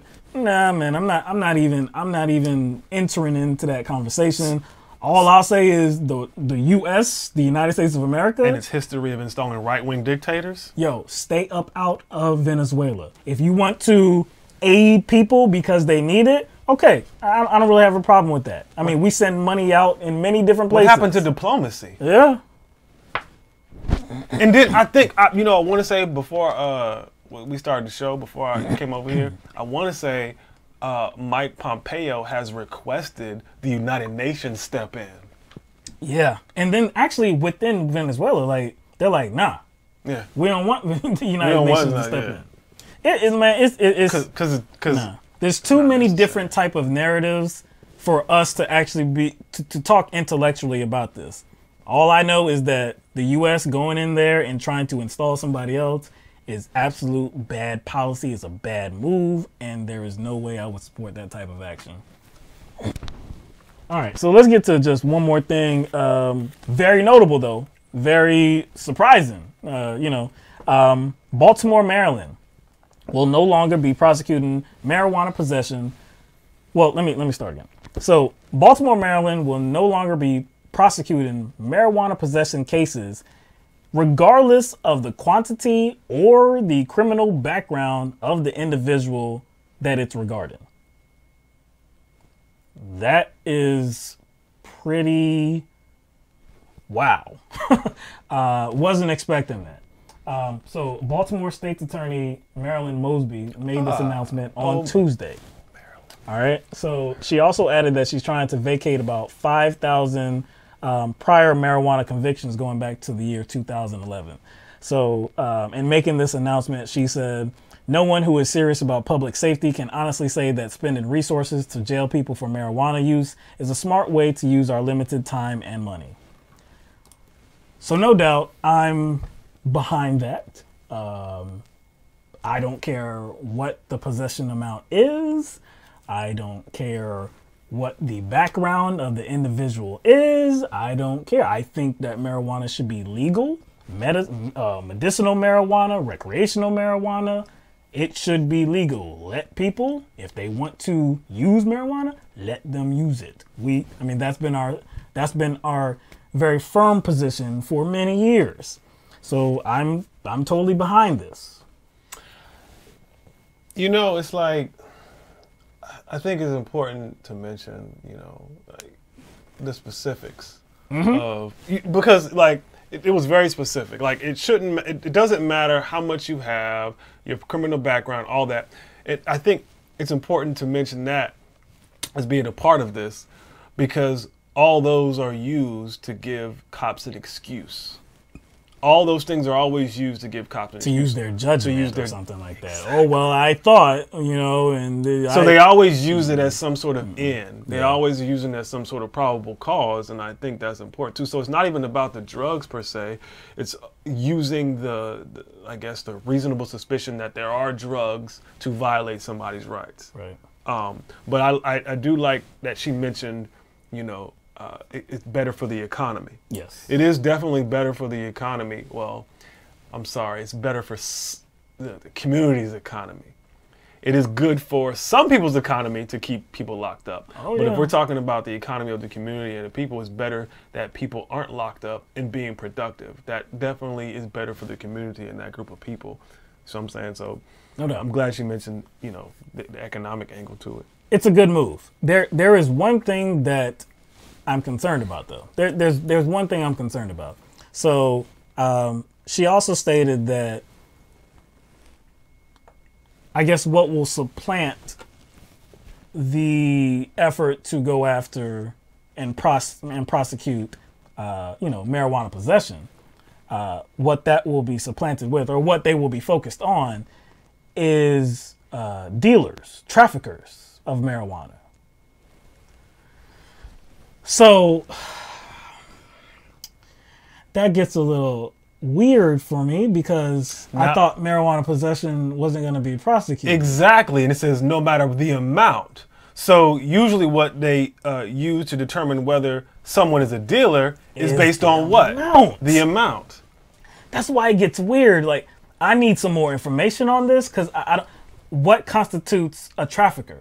Because again, like you said, what constitutes a trafficker or a dealer is usually the amount. The right? amount. So if I have like a stack of marijuana, I could say that this is for my personal use. I'm just preserving it. I'm just saving it. So I got to go out and get it. You know what I'm saying? I mean, well, I'm just saying, like, I got a bunch of friends. Exactly. We like to party. You know what I'm saying? We like to have a good time and chomp on some cookies or something. So like this that. is like the community stash. Exactly. Again, it doesn't make a lot of sense if you're still going to go after certain people for marijuana cases, but you say that marijuana cases will no longer be prosecuted because of possession. That's a contradiction.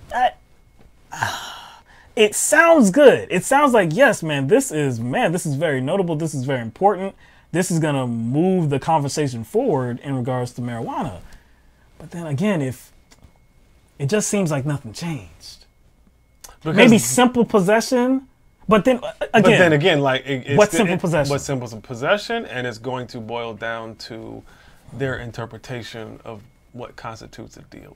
So then, and we already know, like, law enforcement abuses their I guess their ability to find reasonable suspicion somewhere. They abuse that privilege or that ability they have as law enforcement officers to do that, to find reasonable suspicion. And this could easily be manipulated. So we're back to that conversation about officers using their authority or the long leash that they have to say, well, this particular individual I deem to be a trafficker or a dealer, so we can prosecute that case. They would definitely have to construct a case against that individual and not just stop that individual. The only way they can do that is they follow that person. Prosecuting dealers and traffickers, but you don't care about the amount. Yeah, that like I said, that seems counterintuitive. All right. So we are done with the all the stories that we really wanted to get out there and talk about. I know a lot of it had to do with that town hall, that CNN town hall. But as things move forward, man, we do have almost 2 years. It's just under 2 years to go until, Election Day in November of 2020. But it's going to be filled with a lot of analysis. It's going to be filled with a lot of, debates that we have to deconstruct, kind of analyze, town halls, statements. It's going to be a mess. Because it's going to get thick. It's going to get thick because there's a lot of people involved. Yeah. And more people are going to get involved. More people are going to announce, possibly Bernie Sanders, possibly Joe Biden, possibly Cory Booker. It's possibly Howard Schultz. But anyway, I ain't got nothing good to say. You trailed off after that. You said that. You said that. I ain't got nothing good to say about him. But anyway, like I said, we got through what we wanted to get through. So now we would like to hear from you. So if you do have a question or comment, we would love to hear from you. We would love for you to become part of the show and let your voice be heard. So the number to call in is 669-900-6833. Nope, still don't have it memorized. Nope, do not. I absolutely do not. But anyway, so let me set up the environment so that we can take your calls. Kamala. It's going to take a minute, man. Kamala Harris. Oh yeah, I got kind of put somebody on blast right now because we saw a comment at the end of the show, but we had already stopped the stream, but y'all was still commenting, and we saw a comment from a very special user. Gene, got a question for you. You wrote in the chat last week, at the very end of the show, after we had left, that you wrote a song for your boy. For your boy. For your boy. How are we going to hear that song? How and when? How are you going to get that song to your boy? I'm even interested in hearing that. But before we do have a caller, but before we take that caller, there was one question that I think I saw from Moose Gal asking if we thought that Elizabeth Warren. No, actually that was James O'Neill. Do you guys think Elizabeth Warren is racist? No. I don't think so. I think she maybe has some internalized cultural insensitivities. Yeah. There, I don't know if I would call that racist. I don't know how I would go as far as saying it's racist. I do think that she does not, I don't know, do a good enough job of kind of taking people's cultural experiences seriously. She can do better, but I wouldn't call her, racist. I think the whole DNA test and considering herself Native American, that's just, that's more or less white people trying to... It's unnecessary. Yeah. Trying to connect themselves to Native Americans to, make themselves feel better about, moving them off their land. Because they always try to find some connections because of that guilt. Mm-hmm. I was Native American. Nah, okay, whatever. All right, so we got our first caller. It's from 980 area code. So let's welcome the caller to the program. You're on the air live with LTMB. This is Will from North Carolina. Mm-hmm. How y'all doing? What's going on, Will? How you doing tonight? Oh, I'm good. Well, I had this on my mind since you brought it up about Elizabeth Warren. I haven't never really considered her to be a racist, but I agree with what you said. She may have some internalized. I forgot the word you said. I said cultural insensitivities, or you can use cultural ignorance. Insensitivity. Yeah. Yeah. Yeah, that's perfect. No, that's perfect. Yeah, I think you're right too. I think that's part of being mostly white and mostly wealthy, or at least not hurting, and that we tend to see with that group of people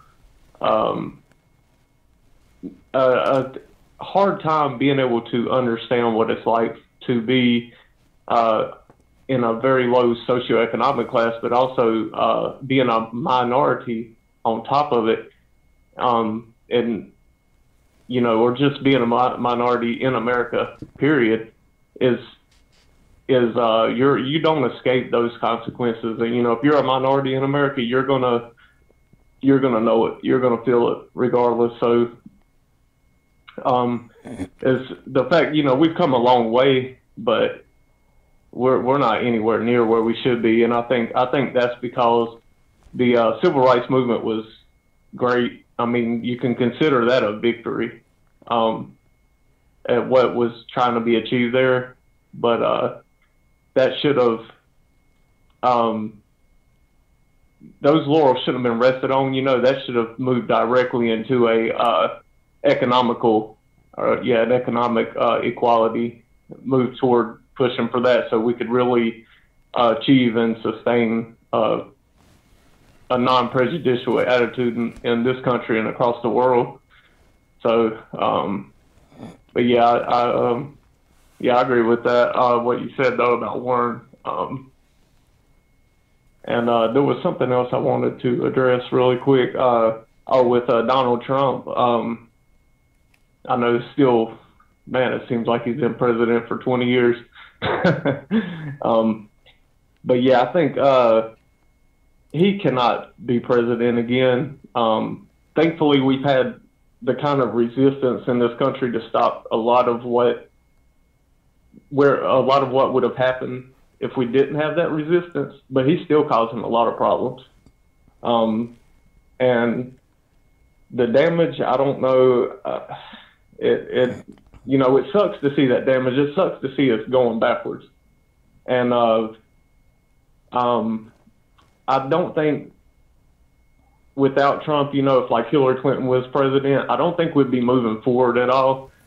There's just certain things that we really shouldn't have going on that reared their head with Donald Trump. But I hope it could have some kind of positive effect where people are just a little more vigilant now. But we can't let him be president again. But also we can't vote out of fear. In my opinion, we can't act out of fear, ever act out of fear, and that includes voting out of fear. So I know there's some opinion that as unattractive as the lesser of two evils is, maybe it's the way to try to preserve some progress and to keep, from something extremely dangerous from happening. But I just don't think you should ever act out of fear. That allows people to take you hostage. And with the Democratic establishment, I mean, they have taken this country hostage just as much as Trump has by saying, look how bad those guys are, just vote for us just because we're not as bad as them. And I think that's pretty awful thing they've done, and none of them deserve to be praised for anything because they've done a shitty job. Well, I'll say this about the Democratic Party. A lot of their message does surround anti-Donald Trump policy, or just being anti-Donald Trump and just rhetoric, Yeah. But I will say though that at least in rhetoric alone, the Democratic Party has moved left. We are seeing things that we have not seen before. If you would have told me in 2016 that the majority of candidates running for president in 2020 were going to be talking about a pro-Medicare for all type of stance, I would have said, no, I don't know. I mean, like, really? Like, just 4 years? No, because it was only Bernie Sanders that was really talking about that. The Green New Deal, people are actually talking about that. People that you wouldn't expect would be advocating for that. Now, again, I won't say that they are being genuine or not. I mean, we cannot know that. You know, we can suspect that they are being false as hell, and they don't really intend to actually commit to these ideas and actually push them forward if they do, you know, attain the office. But just in rhetoric alone, like I said, the conversation has been moved left, and they will have to make good on at least some of these things. That's why I do believe that somebody like Kamala Harris would have to be more progressive than somebody like Barack Obama. So, yeah, I don't really disagree with anything you just said. You as well, Will, on the phone. I mean, most of what you said is, you know, pretty legit as far as how people should, you know, approach voting, and not from a kind of fear-based mindset. Yeah. One thing I do want to add, though, about Trump, I don't necessarily think he took us to a certain place. I don't necessarily think that, like, somehow Trump came out of nowhere and just kind of made everybody divisive, like, and just took us to a place. I think Trump kind of showed us where we already were. It's easy to say things have gotten worse, but I think we have to acknowledge, like, what type of world we live in today that kind of causes us to say that. We live in a world where information is shared at a higher rate than it was before. So it was kind of harder to see reality 30 years ago, 40 years ago. I don't think it's necessarily gotten worse. I don't think Trump has brought about something or particular ideas or perspectives that were not here before. I just think that, you know, the United States is being shown for what it is. It's just the veil has come off. You know what I'm saying? We were always under the veil, but now the veil has come off. So a lot has been revealed just through both Hillary running and Trump winning. I think that's really all I have to say about the whole, you know, Trump creating an environment. I just think the environment was already here. So yeah.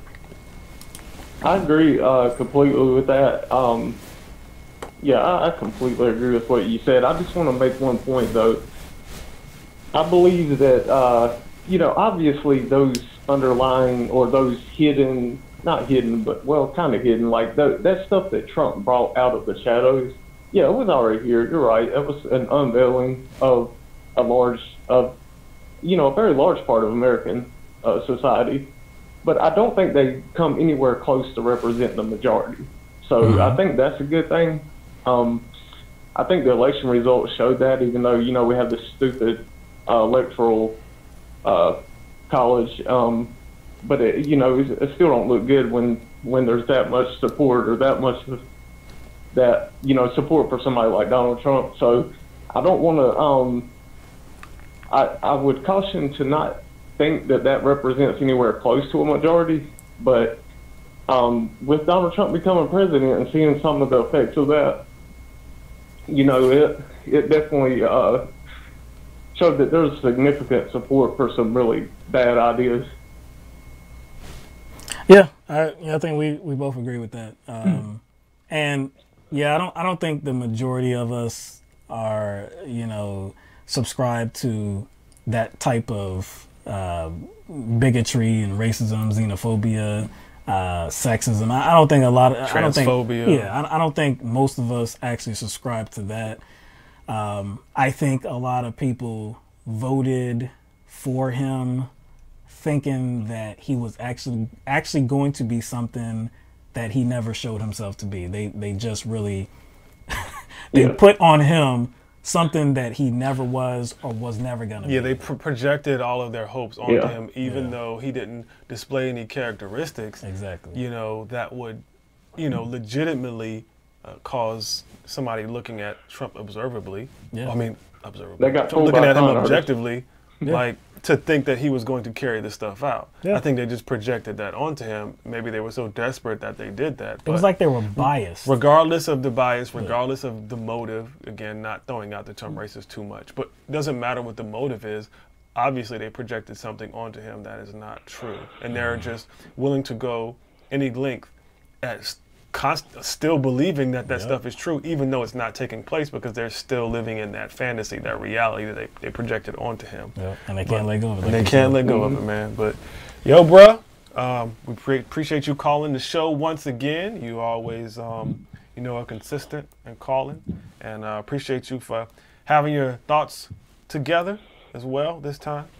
And we're going to move on to the next caller and wish you a good night, bro. Oh, you have a good night. Appreciate it. All right, thanks, Will.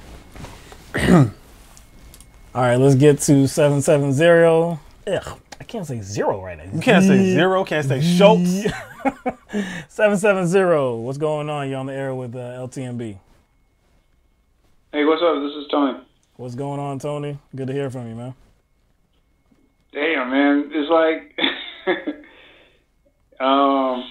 it's like me, Will, and Court, but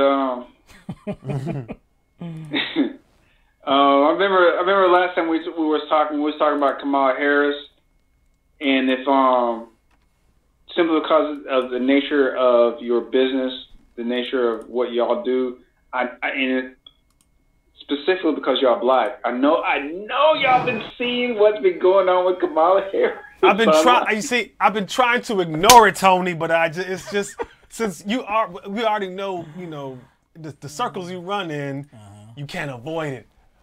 Yes. And I know you've been seeing motherfuckers be talking about him. And it's like, yo, Kamala don't have this fucking. It's not a coalescence behind her. One, we can look at it on a very objective level and be like, one, Kamala is not Obama. Mm-hmm. Obama was a better politician. We can all agree on that. Yeah, I can agree. At least. Yeah. Right? She was a better politician. Two, Obama, right, as far as the Democratic voters, Obama had a black wife. Mm-hmm. Kamala don't. I think that doesn't matter, regardless of whether we want to admit it or not. Optics count. Optics count. Optics matter to the most people, and I do think it's a good thing for you to bring that up, Tony, because it's not just about us, and it's not just about the people who look at Kamala with substance. We do have to acknowledge how the majority of the voter base will perceive her. So but look. If we're talking about anybody that will be in this field, Democratic candidates, if we're talking about the black vote, I do expect her to get it.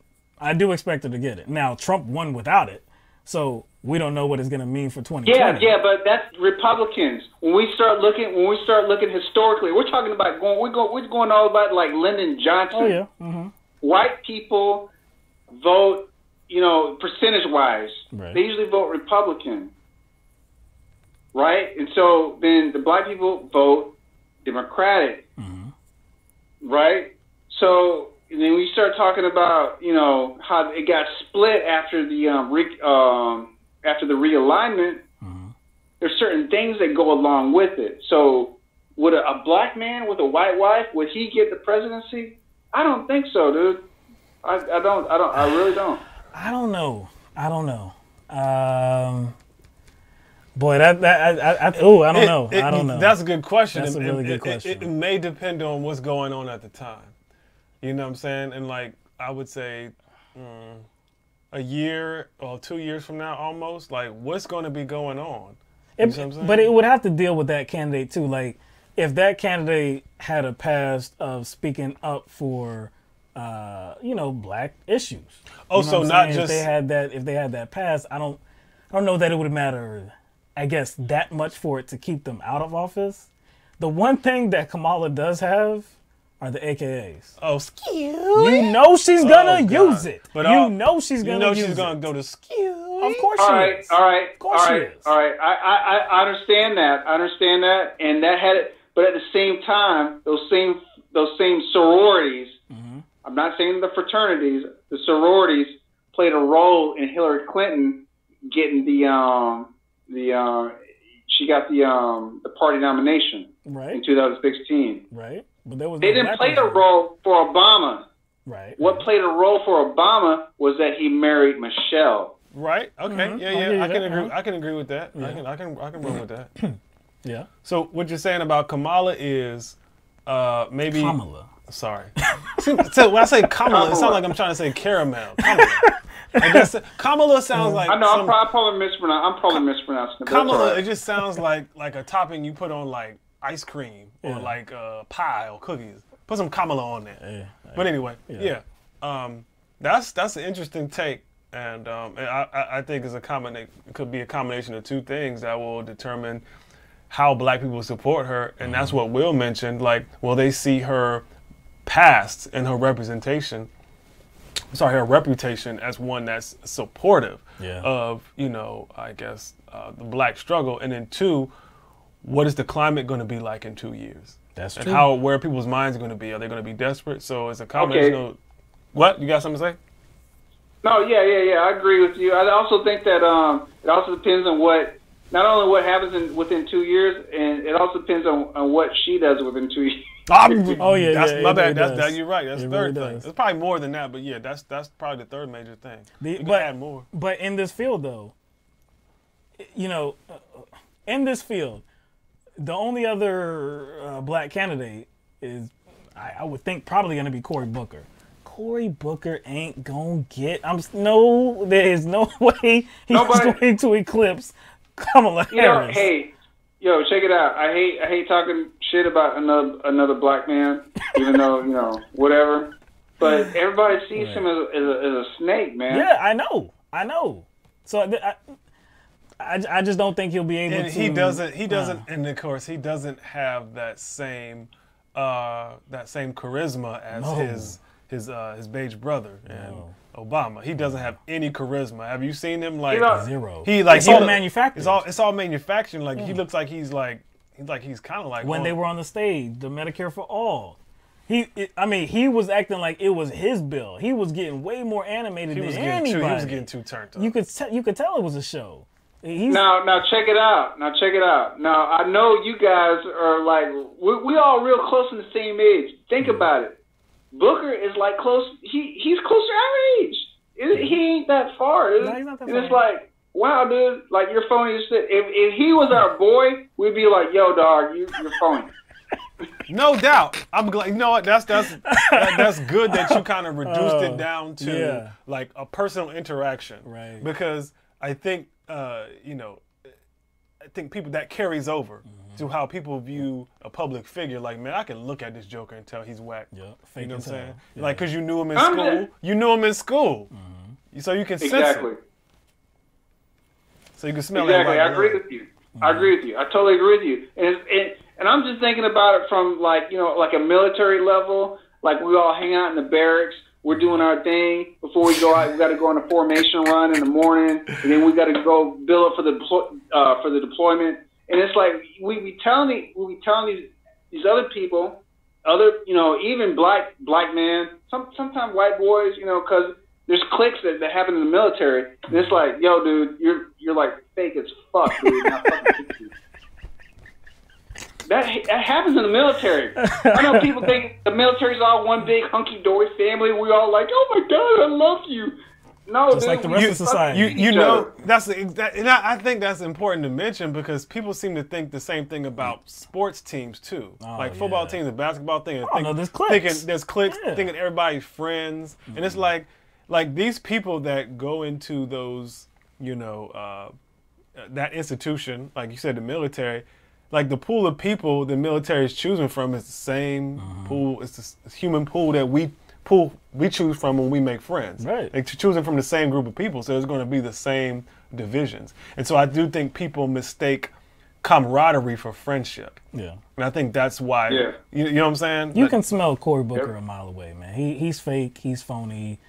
He doesn't have a past that one would, like, you know, just grab onto and be like, yeah, he's a champion for us or anything like that. He's just an establishment politician. Now, you could say the same thing about Kamala Harris, but she comes off way more authentic. And that's why we were talking about her being dangerous, because she actually can come off as authentic. Very easily, too. Very easily. It's not a struggle. It does not a struggle. It seems more natural than, obviously, Cory Booker, obviously. And it seems more natural than Hillary Clinton. Now, I will agree with you that it's not on no Obama level. No, but I'm not even sure, based on the state that we're in right now. Will it matter? Will it matter? And it's not even necessary to have, like, such a charismatic person. Now, I don't think they can be as boring as, like, a Al Gore or a John Kerry, and I don't actually think she's boring. So no, she's not. You saw her laughing last Yeah, night yeah. from time to time. I mean, she is charismatic.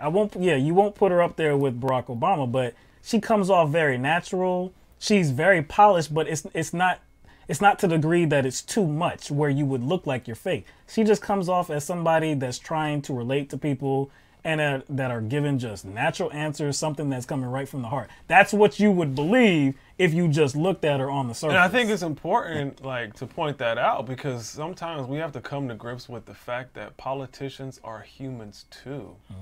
And so they can kind of, you know what I'm saying? So they have a life too. They have kids, they have a husband, they have all these things to take care of. They have a father, they have a mother. So they internalize the same kind of, human idiosyncrasies that we do. So they can definitely come off. So they know how to compartmentalize that though. And so you can definitely be fooled by how they come off. Well, yeah, they're better. They're better at hiding all that stuff. Yeah. I'm telling you, man. Last night, watching that town hall, I'm sitting here like, oh snap! Like she's actually doing it.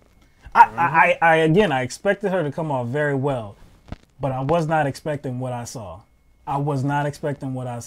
Just her to just be this progressive voice, like on stage in front of everybody, and not just, she didn't miss a beat. It was like, my dad. I mean, it would be something if she was really if she was for real, 100%, I'd be all behind her. But I know she isn't. Well, hey, we still got 2 years to figure that out. And that's true. But the last thing before you take the next caller, I want to talk about was and I think I'm drawing a blank right now, but God damn it. Was it something we talked Nancy about? Nancy Pelosi and the shutdown and the airport workers. Right. And I don't know where y'all fall on this side, because I know there's a split. Some people be talking about Nancy Pelosi. Oh my gosh, she did all the heavy lifting. Here's what I'm seeing. The airport workers did everything. Oh, you want to know why? Because there was thousands of them. Nancy Pelosi is one lady. What I'm seeing in the news, Nancy Pelosi sat there in a chair and did nothing. Oh yeah. These people shut down airports. Oh yeah. Now I mentioned this. I mentioned this online, and of course people laughing at me. Oh my! What are you talking about? Nancy Pelosi, she's the queen. I'm like, she's the queen because y'all are idiots that don't understand that there's like safety in numbers, and people that work in numbers get things done. It ain't one fucking person that's rich as fuck that looks out for herself. That's how I see Nancy Pelosi. She let George W. Bush fucking get away with war crimes. Impeachment is off the table. I will never forget that, dude. I'll never forget that. I think that, people are giving Nancy Pelosi way more credit, and I think that's being pushed for a purpose. Because what did you just say? You just said power in numbers. And I think that's Nancy Pelosi is being hoisted up there as being kind of the whooping stick against Trump, or Trump's, the whooping stick that was used to, cause Trump to cave. And I don't think that's the case. And we talked about that earlier. And the bottom fell out when the airline got hit hard. And like you said, there's power in numbers. But why would the media promote that, Tony? Why would the media promote that the victory came from people? They wouldn't do that. So of course you have to hoist Nancy Pelosi up as being kind of the straw that broke the camel's back, even though we know that's not true. Now, she has been a voice. I can't deny that. She has been, in Trump's ass, rhetorically, in some regards, like, pointing his idiocy out, throughout the course of this shutdown. So yeah, she's been kind of rhetorically strong, and she's had a strong voice, and she's been superficially an advocate and just kind of putting Trump in his place and playing politics. But that's just what you see superficially. That's not what brought this to a head. That's not what brought this reopening the government to a head. It's what you said. It's what you said and what Will said. She's like the face, because she gets more play than Chuck Schumer does. She's really the one that has been the face of the Democratic side of this. So yeah, she deserves some credit. Chuck Schumer deserves some credit, but I think more than just those two central figures, the whole Democratic Party does deserve credit because they did stay together. They did stay united on this front and did not capitulate and say, okay, well, we got to give them a little bit. No, they actually stood their ground and was like, no, we are not caving in. Sorry, this is your shutdown. Open the government, open the government. And like I said, they stayed unified. The point where, you know, Trump couldn't do it anymore, like you said, was those airline workers. You know, you are actually endangering lives now. I mean, if you actually took a look at the numbers, how many flights take off every day, how many flights land every day at all of these airports, and we're talking about like some of the biggest airports too. LaGuardia was one of the ones that, you know, was, you know, I don't know if it was shut down, but, you know, flights were being delayed. There were 4 major airports, I believe, that they were talking about, like where there was like some mishaps, some you know, some flight delay and, you know, flights being delayed. So you're talking about endangering those people's lives. I mean, there's no way that the shutdown was going to go past that Friday. It was just no way. And those workers, those airline workers made it happen. Yeah, and that's all I'm saying. Because when they did that shutdown, it was either less than 24 hours, maybe less than 48 hours after the workers did that. Mm-hmm. Oh my God! All of a sudden, the shutdown ended. Exactly. It was like, okay, and she didn't do nothing for like a month, and they did something. They didn't do anything for like 2 days, and I mean, it's like, okay, I think it was the workers, and I'll have other people. No, it was Pelosi. That's like saying, in my mind, that's like saying, okay, the yellow vest workers. Yeah, these politicians that was in the little towns, they did something. Not all these people in the yellow vest. They didn't do anything. And that is the problem I'm having. I'm like, and I see it a lot in Americans. I see it. No, the politicians, you know, all these rich people, they did something. No, we did something. We did something. True. No doubt. It was the people. And I saw an scared to fucking say it. It was us. I saw an estimate from the CBO, the Congressional Budget Office, that said that it cost, this whole shutdown that I think it was like 36 days, I'm not sure, but it cost the American economy $3 billion that won't be recouped. So that wasn't the total number. I think the total number was actually 11, but they're expecting like 8 billion of that to actually be recouped throughout the year or in other quarters or something like that.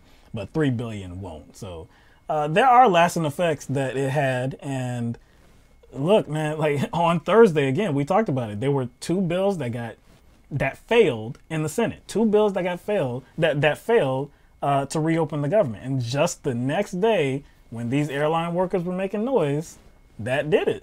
It was the workers, no doubt. It was not Nancy Pelosi. It wasn't Chuck Schumer. It wasn't the Democratic Party. They get a little, definitely, I don't want to strip credit away from them, because without them holding firm, we wouldn't have been there. But what ultimately pushed it over the top, those workers, no doubt. But yeah, that's all I wanted to say. I'll let y'all take the next call, man. Well, we ain't got nobody else. Yeah, we don't got nobody else. Yeah, they'll call in. Trust me, they'll call in. I'm looking at these numbers, man, and I'm looking at 100,000 flights per day, bro. I'm looking at 100,000 flights per day. The last time I was at the airline or at the airport, I would say like every 10, 15 seconds. There was man. When I caught a connect flight to in Chicago at O'Hare, which that's huge. Yeah, no, I felt huge. I still to this day don't know how I made it to my gate. Oh yeah, directionally and in time, because I felt like I was walking like 5 miles. Yeah. I still don't know how I found the gate, but it felt like I was just walking and walking. And when I got on the plane and got on the runway, man, we didn't. It took about 30 minutes for us to take off, because there was like 50 planes in the line ready to take off. I was like, yep. I don't think. I mean, I was in. Hey, we all been there, because I want to. I've taken flights out of LAX. I remember I used to go to the USO. I don't know, wait for my flight out of LAX before I went to Okinawa or before I went to Hong Kong or whatever. Also, out of O'Hare, Chicago. Also out of what's that, LaDoule's out of DC, right? Yeah. Also the one out of Hartsfield, out of Atlanta. I'm telling you, those are the busy, in the States, those are the busiest airports. LAX, the one in Chicago, the one in Atlanta, the one in DC, and the one in New York. Yep. Those are the busiest ones. Oh my God, it's like hectic as hell. You better know what the hell you're doing if you're gonna miss your flight. So the only thing now, though, so the Trump's only option now, if he doesn't get what he wants, his only options now, cave in. Okay. Or national emergency. National emergency, but see that's because you can't shut it down again. You can't because you know what's gonna happen. Oh dang! You can't shut You're it right. down. That's not an option again, because you're not. That's not gonna go. You know where the soft spot You're gonna is go. now. You're gonna go back. That's going back to square one. But we know where the soft spot is now. The airline workers know where the soft spot is now. So you're right. I think his only recourse is shutdown. That's what I think that he's going to use. National emergency. National emergency. That's what I think he's going to use the State of the Union for. Either he's going to use the State of the Union for that, or he's just going to use it to, I guess to do another pitch. Yeah. But if he does kind of try to declare a national emergency, it's going to get caught up in the courts. Yeah, it will. I don't know how it's going to turn out, but for a while. Oh yeah. Also, one thing is that with the airports, have you noticed how things have come full? It took a long time for it to do it, but it came full circle. Remember, Reagan laid them off, and now here we are again, and they're deciding what's going on. Making moves, man. That's what I'm saying. It's like, oh my God, Pelosi did everything. That's why I be seeing all these memes from certain people that they're not watching what's going on. They're like, no, Pelosi did everything. No, she didn't. No, she didn't. Nope. Again, she's like the face of it. So they're gonna just give her all the credit. Whatever. I don't even care. It makes it kind of promotes that propaganda and view that we need them. Yeah, exactly. They're a leader. These are the leaders that are making things happen. Yeah, it won't happen without them. Yeah. I mean, look, they're gonna get their credit. Whatever. We know the deal. You know what I'm saying? It wouldn't happen without the people, no doubt.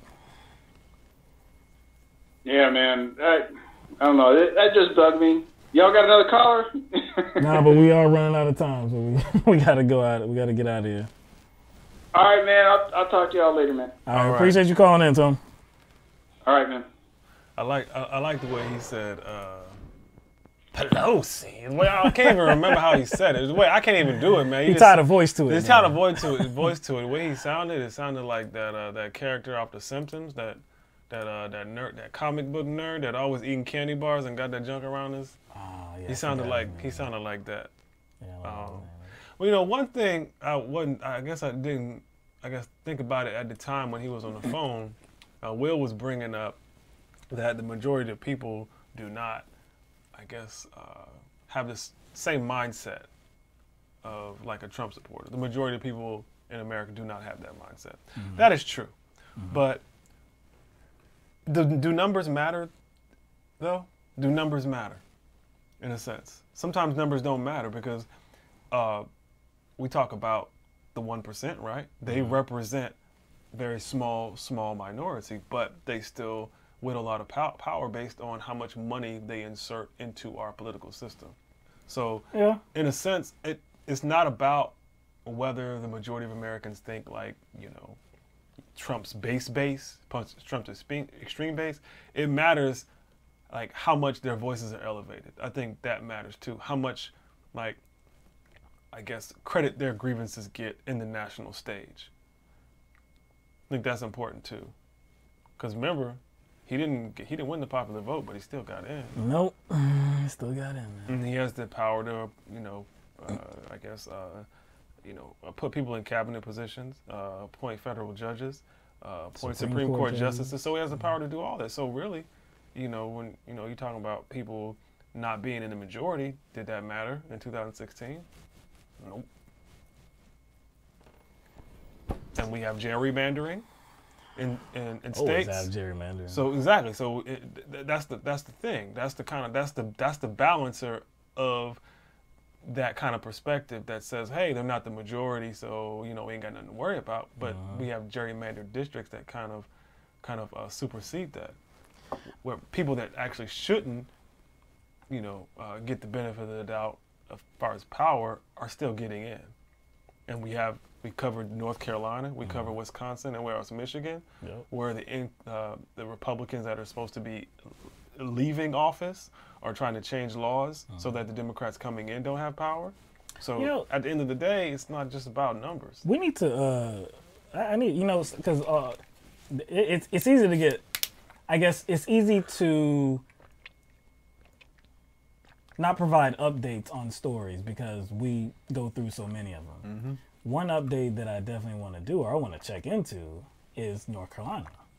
That one district. That was unsettled. That was unsettled. And I can't remember what district it was. Like the 9? 9? It Ninth might have or been 9. I think it was 9th. But I haven't heard anything about it for some weeks now. And of course, government shutdown is dominating the news coverage, so that's understandable. But I still want to know what's going on in that district, because the Democratic Party has said that nobody's getting seated from that district until that is settled. So I don't believe it's settled yet, unless I am mistaken and I just totally missed it. But I don't remember seeing anything about it. Let me see. Me neither. Is it night? Let me see. And whether somebody was actually held accountable, whether it be through a fine or jail time, based on what happened. It's not settled. They're still talking about how the North Carolina Elections Board should resolve the 9th. It's not settled at all. How hard is it to say, new elections? There was corruption. New elections. This was blatant corruption. Man, I can't believe this. Man, look, again, they're fading into the background because of the government shutdown. All right, okay. But anyway, we appreciate our callers tonight. And we had Will, we had Tony. So we appreciate you guys calling in and, giving us something to talk about. Chime in with your own comments and your ideas. Very, very good. Does our show wonders, no doubt. And I've been saying it. We invite more people to call in. I see you out there, okay? We see y'all in the chat. We see y'all in there. I see you.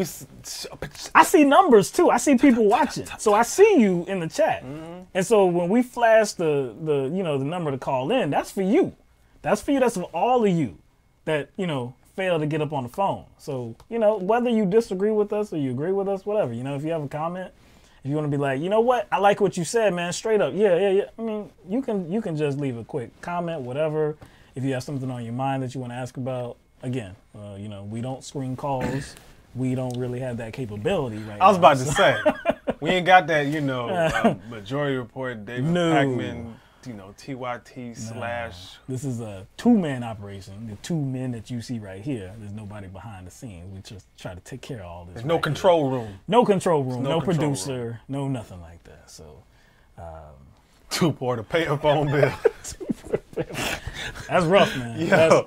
I feel you, man. That's rough. That's rough, man. That's rough, man.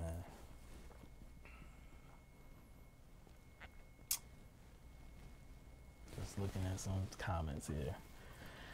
But all right, what you want to say something? No, man. I think we should sing everybody out, man. What you want to sing? Put that tweet back up, man. Oh, we need to put that tweet back up and we'll sing everybody out. Because we opened the show with, a inspired song. Yes. And a song that has inspired us. And I just don't think we will be doing the tweet justice unless we close the show out with the tweet that inspired the song. Okay, all right. We can do that.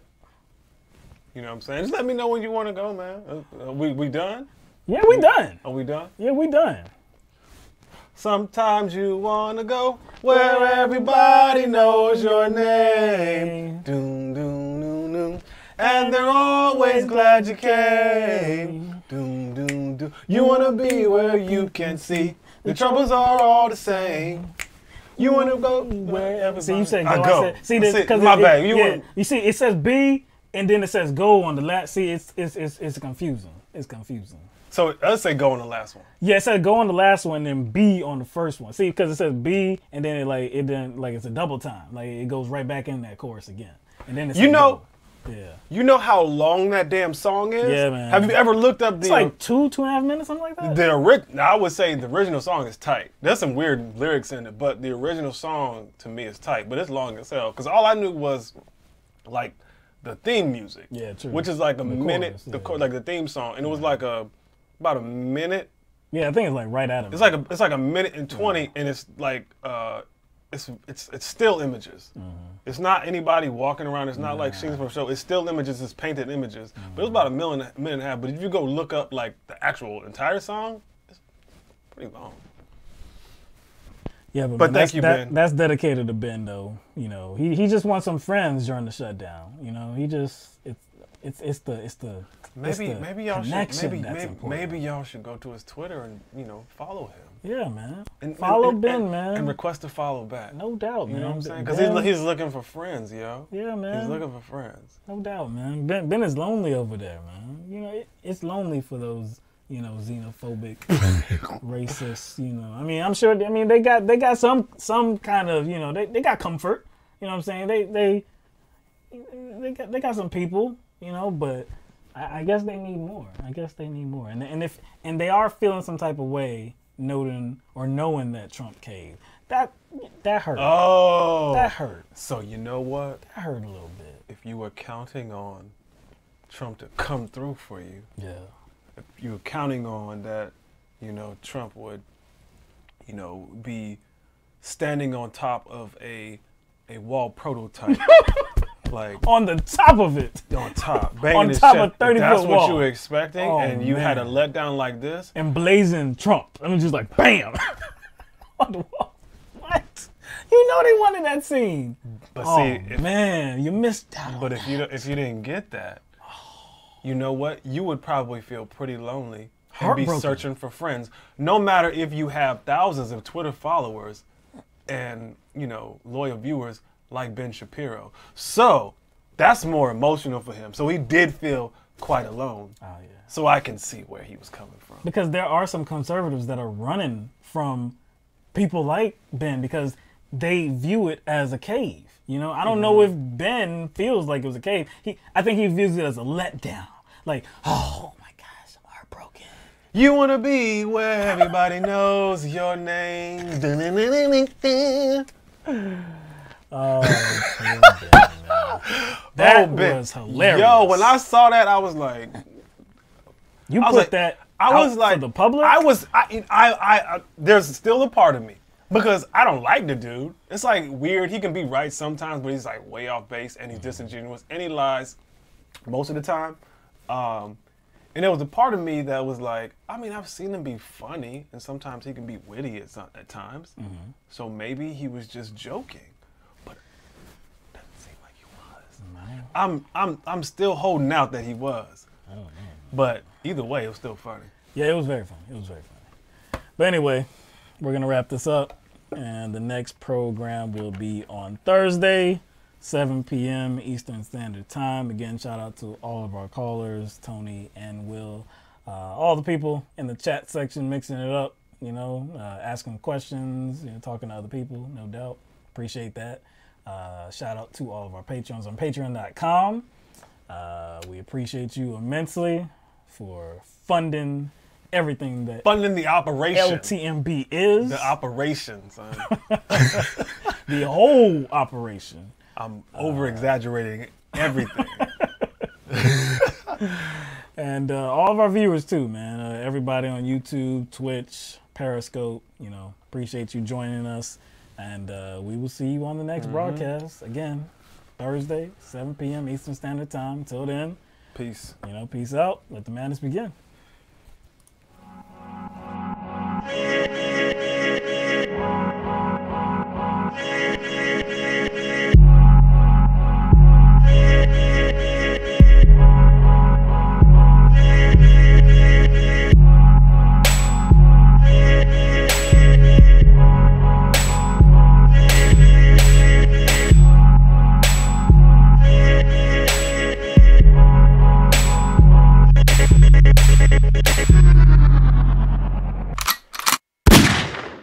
son.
Switch, Nick.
Switch, bring it back.